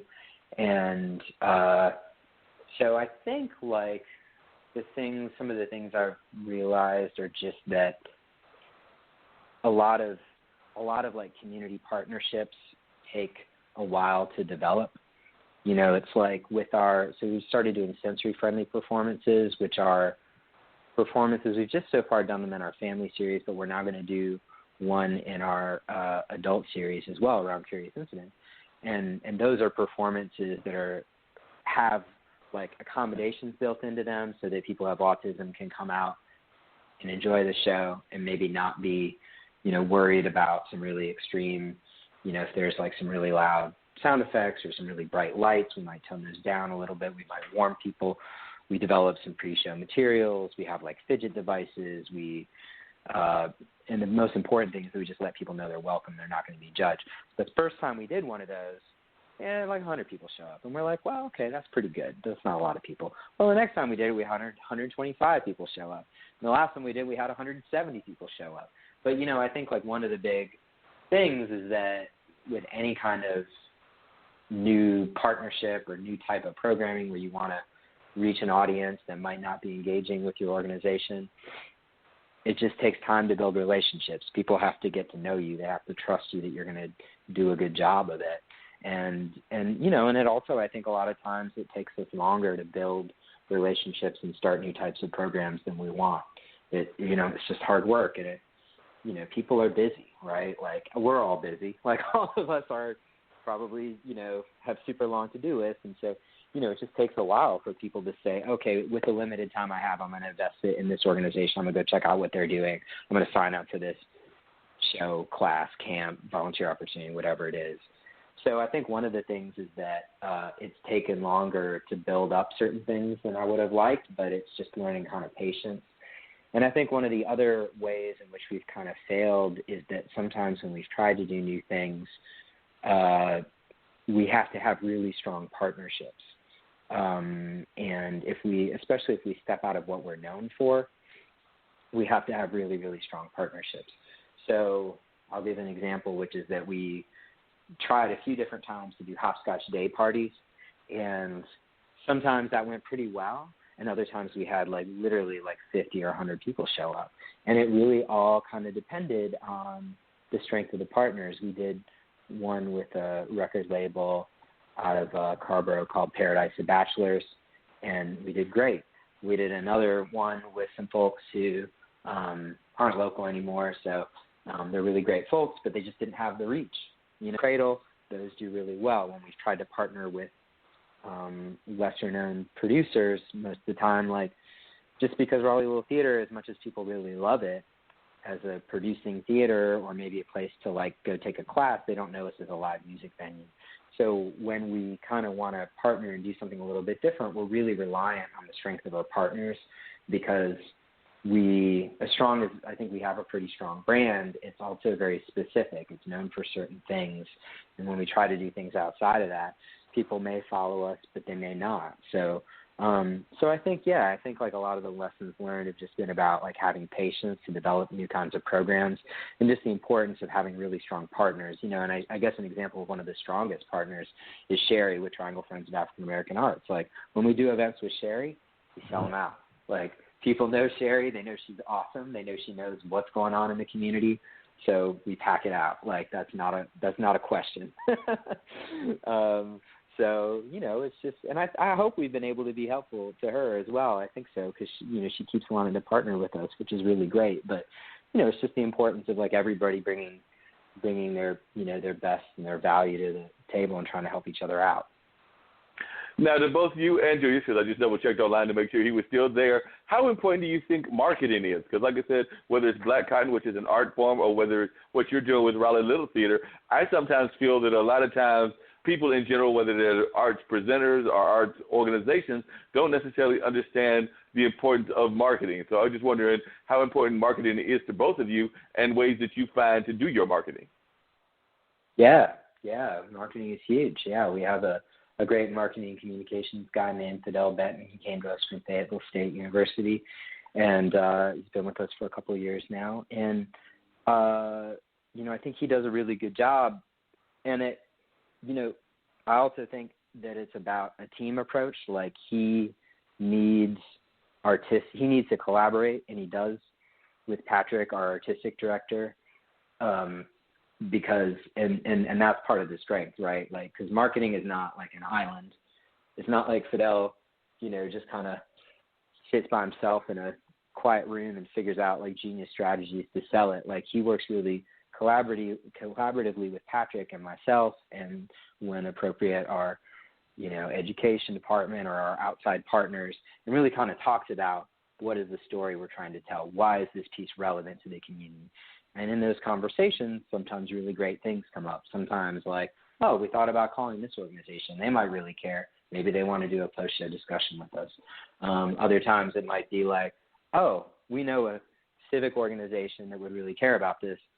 Maybe they want to come. Like we could set up some kind of cross-promotional agreement with them, and maybe they have an event coming up and we can talk about that and they can talk about our thing.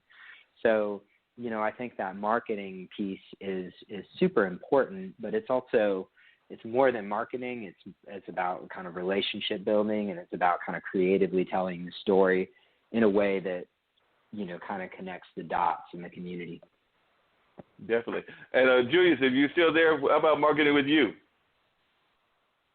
Still here. Hello? So, yes. What are some of the ways that you do your marketing? Most of my marketing is social media and, trying to be catchy and catch people's attention and stay current. And what are some of the ways that you've done that with the Black Cotton? What are some of the unique ways that you've tried to stay current and let folks know what's going on? Doing podcasts, being at different types of events, trying to have pieces for people and every type of moment, and just keeping my name relevant and promoting and giving to the community, hoping that it comes back. So who knows? Maybe, Charles, there could be a Black Cotton event at Raleigh Little Theater at some point. Yeah, man. I would love to do it. All right, we'll be in touch.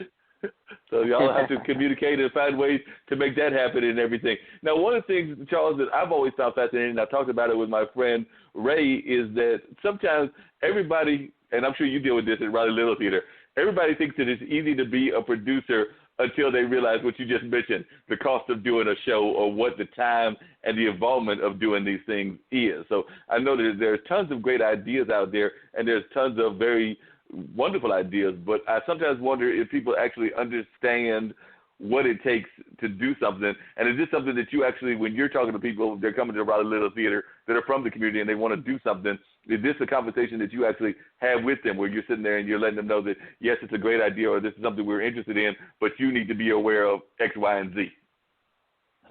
Right. Yeah. Well, one of the times I got a chance to work on that was at the Capitol Fringe Festival in D.C., and that's a really fun organization. I think fringe festivals are great examples of places where people can try out producing and see if they like it and, see what kind of works for them. But, my main advice to people, if they want to do shows with us or if they want to do shows in other places is just, develop a strong team, because there's almost always more work than one person can do. So, how do you have a team, and, what can you, how do you put together people who can do the things that maybe you don't love doing or maybe you're not as good at, and how do you really focus on the things that you're passionate about with the project? So, that's a little bit different for everybody, but, I think like anybody can do it. It's just, trying to find the right people to help you and try to find enough resources, and there's other events like in the Triangle, I think, that are really good opportunities to try that. Like SparkCon, I think. I mean, SparkCon isn't really like anything that exists anywhere else that I've lived, but it is a little bit like a fringe festival. And if you have like a great idea, you can kind of make it happen at SparkCon. They'll let you put on like fill in the blank con. Like one of my favorite ones is that I went to a couple of years ago is like what's it called? It's called like SwearCon, and it's all like just like a celebration of like using dirty words. And they'll just do like fun events. Like the year I went, they did like an NCAA style tournament to determine the best swear words, and it was super fun. Like they had people like do sketches and do different skits, and I think there's just lots of opportunities to kind of make your own thing happen, through events like SparkCon or other kind of community events.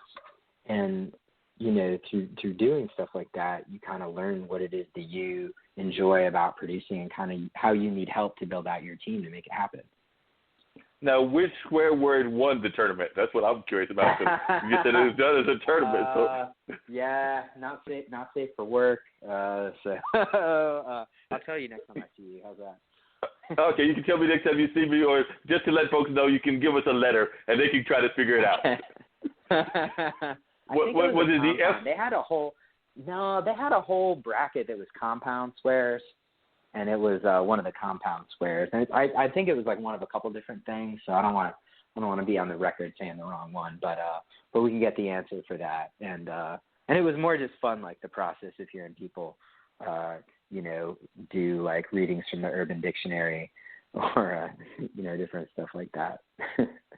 Yeah, I'm sure that was totally off guard and everything. Now, one thing, just to change topics a little bit, that people do not know about you, but I know about you, is that you are also a musician, because you have performed. I understand we just had a major holiday. I don't know if you performed this year for it, but, one of the holidays that happens during, I guess it's the month of March, is St. Pat's Day.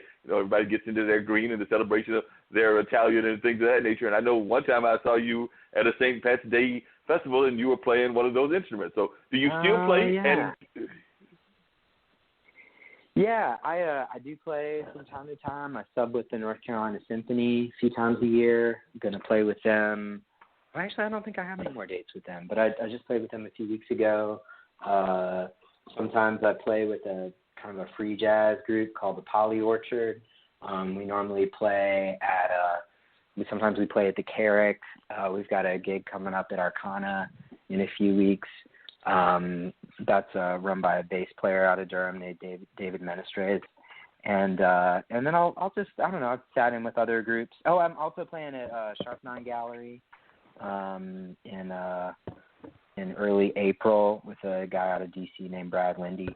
And we're playing the music of Jeff Lederer, who's a saxophone player, and so I'll probably play a gig every maybe 4 to 6 weeks, and it's just kind of a fun thing.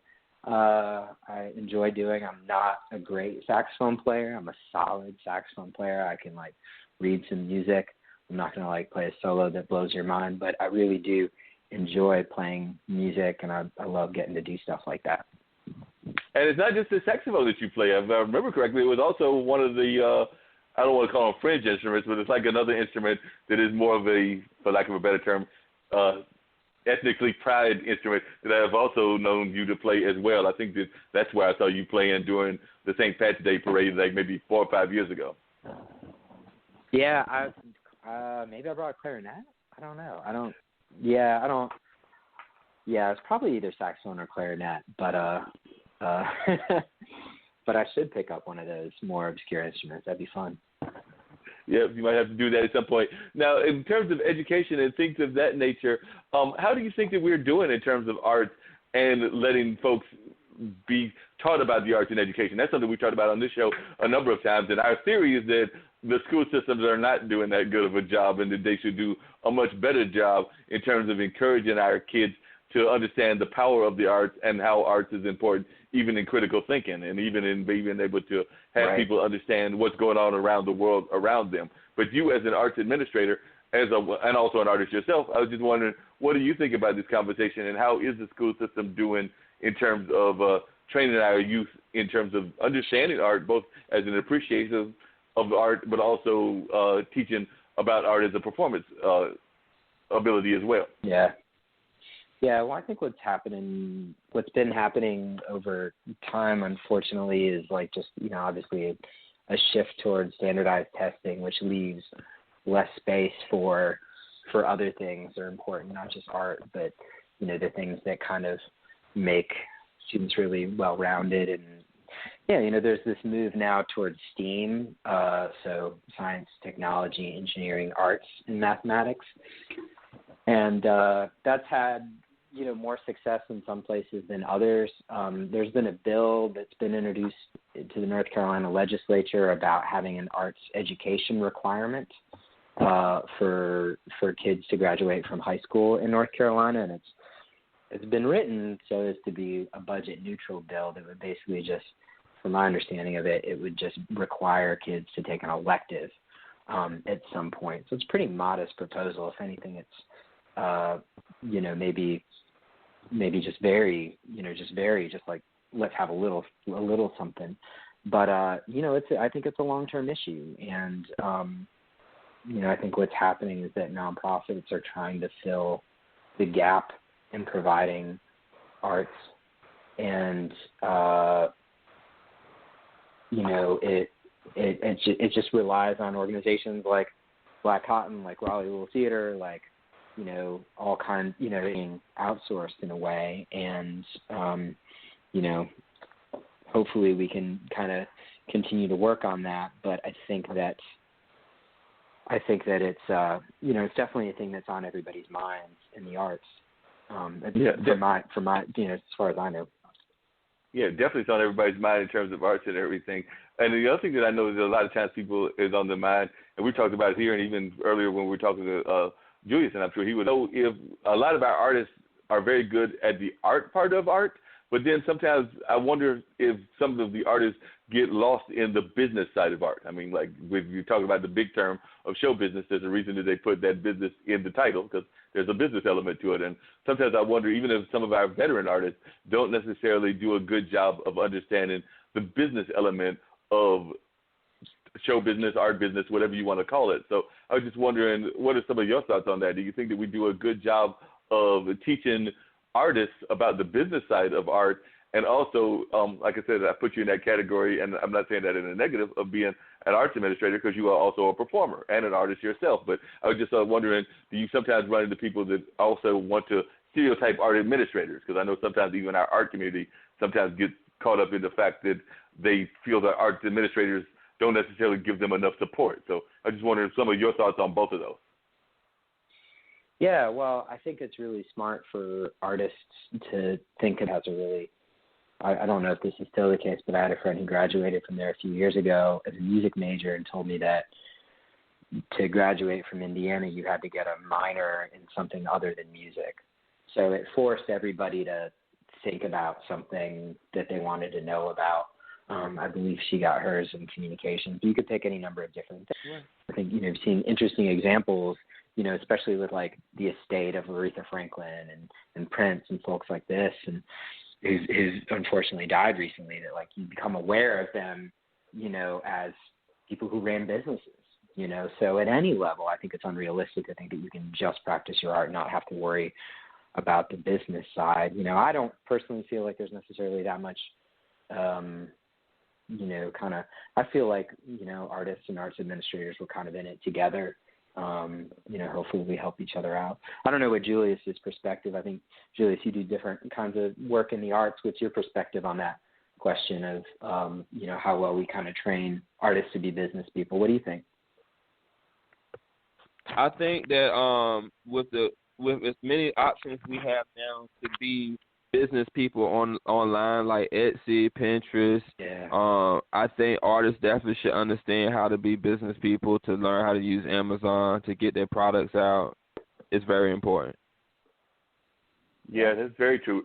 And one of the other things is, I know that, don't know if it's already happened yet or not, but I know every year there's a big push for Art Day, where we try to encourage art organizations, whether they're big or small, to kind of descend on the legislature and let them know the importance of art and the importance of arts organizations so that those arts organizations get the funding that they need. Has that event already happened, or is it on its way to happening? I can't remember the date of whether it's already happened or whether it's on its way to happening, Charles. Yeah, it's actually tomorrow and Wednesday. Okay. And does this air tonight, Mark? Or are we airing live? It is. We're airing live. Okay, I thought we were. I just wanted to double check. Yeah. Because I've listened to you on delay. But okay. yeah, so I don't know that it's too late to apply. Go to artsnc.org is the place where that information is. And tomorrow is a day of we have speakers, we have performances, we learn about kind of what the ask is for the state legislature. And then Wednesday is the day that we all go to visit our legislators, and we kind of go in there and speak directly to the impact of the arts in their district. And we ask them, the ask this year is for $1 for the arts, which means $1 for every citizen, every resident is actually the right thing, of North Carolina, which would be a pretty significant increase for the budget of the state's Arts Council. And that's money that then ends up in all 100 counties because it gives money to the state arts councils, the county arts, and they are able to give grants to individual artists. They give grants to arts organizations. They make sure that, even in small towns, that there's work happening. There's,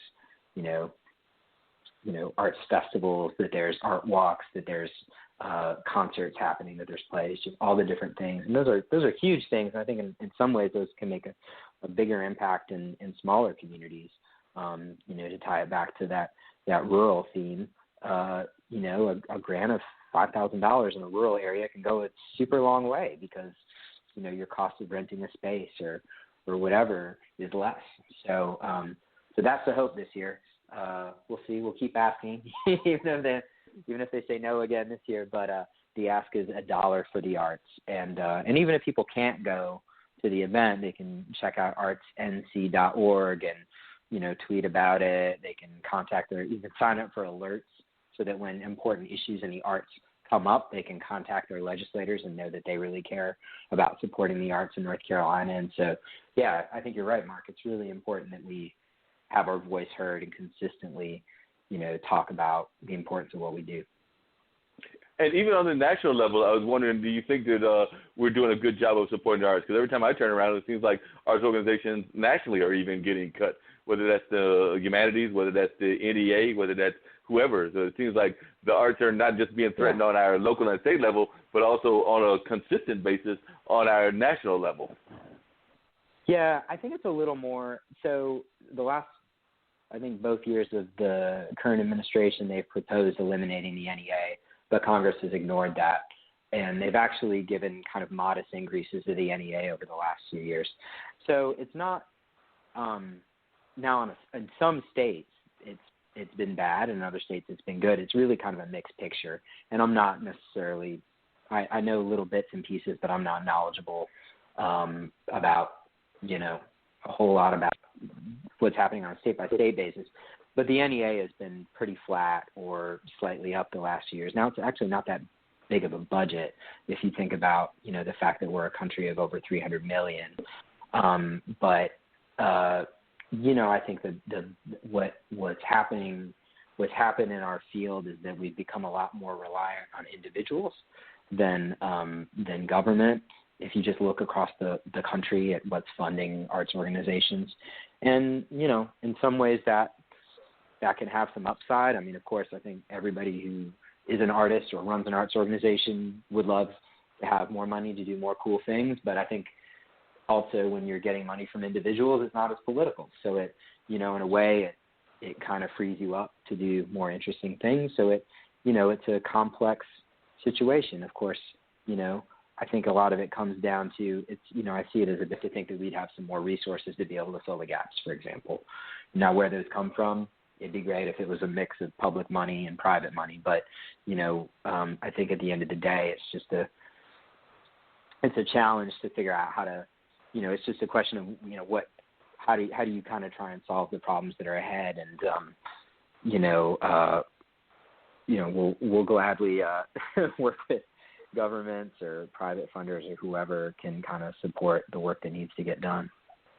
Yeah, because it's interesting you bring that up, because I'm actually on the board and we have a meeting tomorrow with the Carolina Theater in Durham. And one of the things we've been talking about is the fact that seems like it's a lot of people that are pulling back from their funding, not just nationally, but it seems to me, and I made this observation in one of our subcommittee meetings, that even corporations are pulling back. So it seems to me that a lot of the money that we're getting now is what you just said, is private money. So even the corporations seem to be pulling back their support of arts organizations. I remember years back in the past where you would see tons of corporate sponsors of even festivals like Centerfest or the Blues Festival or things of that nature, but you don't see as many of them because, of course, they want to see a certain amount of massive amounts of outballs looking at their product. And, you know, whether it's a blues festival that might be in front of thousands or maybe even tens of thousands, that's still not 100,000 to a million, which they can get off of, say, a ball game at the Bull Stadium or some of the other things that they might be investing in that they're not necessarily investing in terms of investing in the smaller kind of festivals. And I was wondering,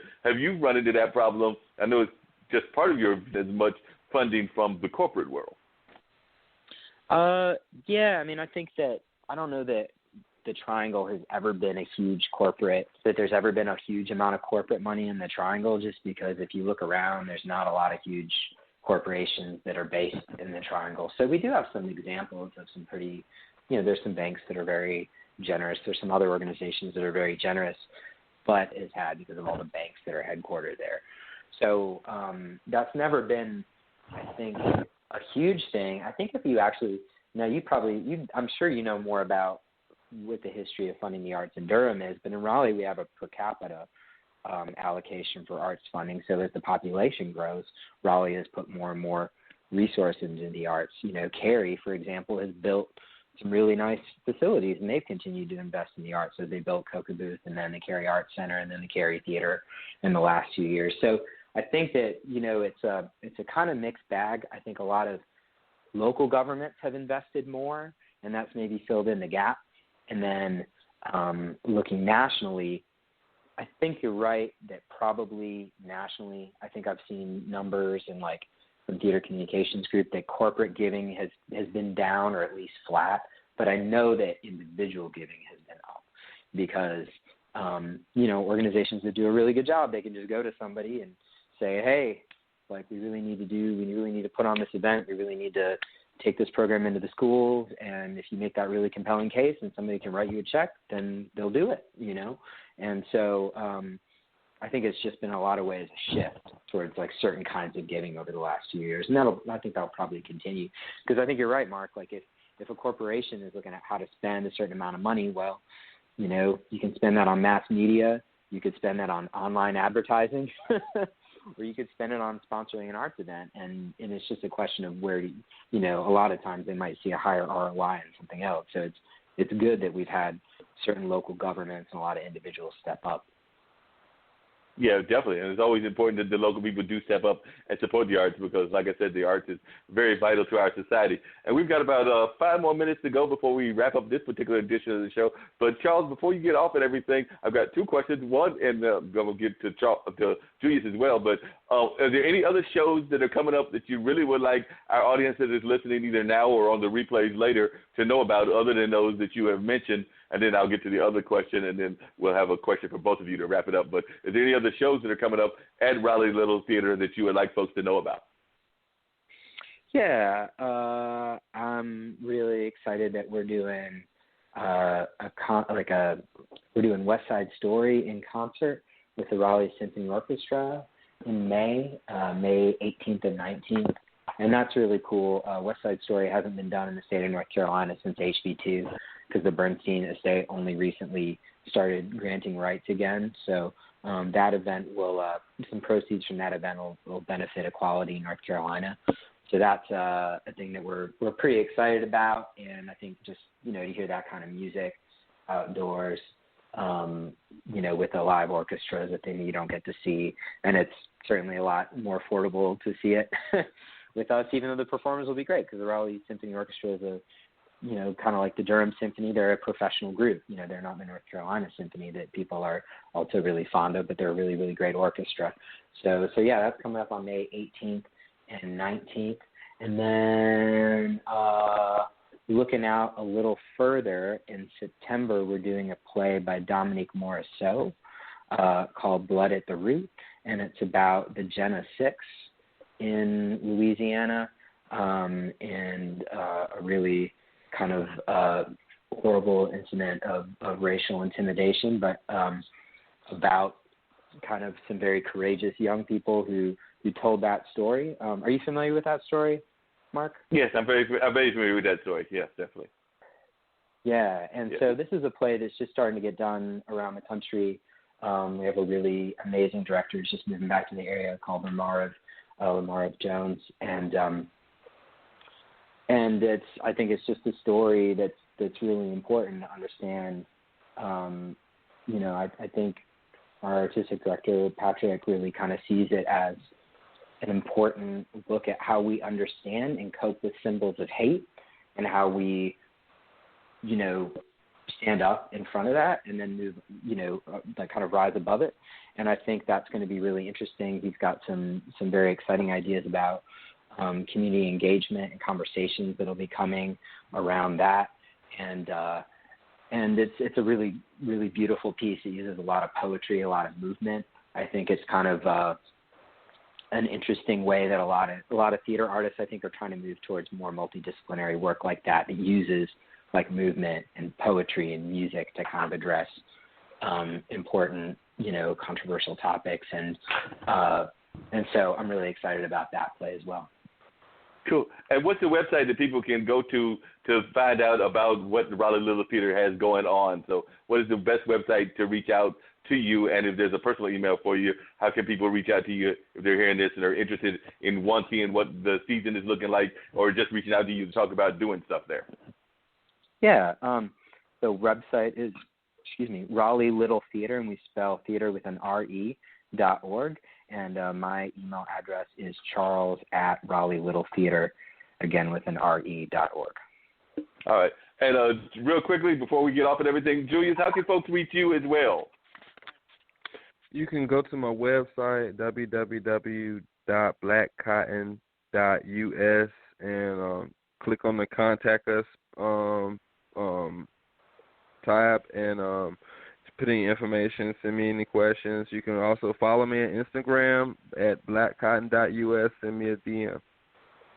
All right, sounds good. And the question I asked Julius earlier before you got on, Charles, was because I just bought my first one that I have not bought in years. I actually made the mistake, as Dean told me, of actually naming the numbers, because I don't expect to win. These numbers are too close together. But if you won the lottery, what would you do for the Raleigh Little Theater or yourself and your significant other? So if you were to win the lottery, what would you do? Julius has said he's going to build like this super amusement kind of like crazy thing out at the farm. So if you won, what are you doing? Oh, man. I don't know. Man, that's a great question. Man, I'm boring. I'd probably like start a foundation or something and just give grants. But just because I don't think I necessarily have the best ideas, but it would be fun to give money away like for the future and let people do stuff. But I'd want to be anonymous. So that would be my other request, is like be able to start a fund at like the Triangle Community Foundation and also be anonymous, but like give lots of money away to artists and arts organizations. Sounds like a wonderful idea and everything.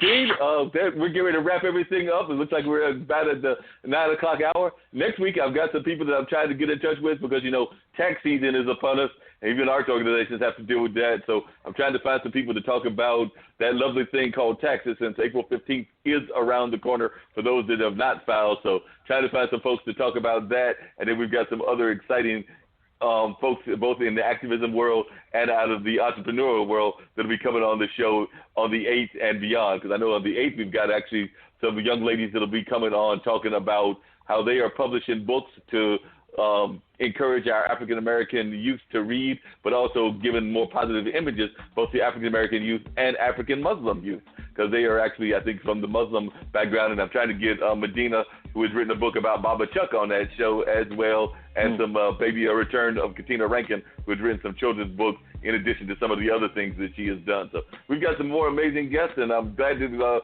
Charles and Julius were able to get on the line with us today. I thought we had some very interesting and good conversation, and they noted, as I tell everybody, we always welcome our guests back that have been on the show. If you've got any parting thoughts that you want to share in 30 seconds or a minute for either Julius or Charles, we've got about that time. That if you got any parting thoughts, we would love to hear them. I got 30 seconds before this thing shuts off, so I'm going to say this right here. As I always say, before you walk out your front door, it's showtime and the world is your stage. Just make sure that people are not watching the rehearsal. With that being said, catch the replay tomorrow on the Skyhawk Radio Network, 2 o'clock p.m. It's Dean Geronimo. Have a great week. Appreciate you, Dean. And like he said, have a great one. We definitely enjoyed the conversation.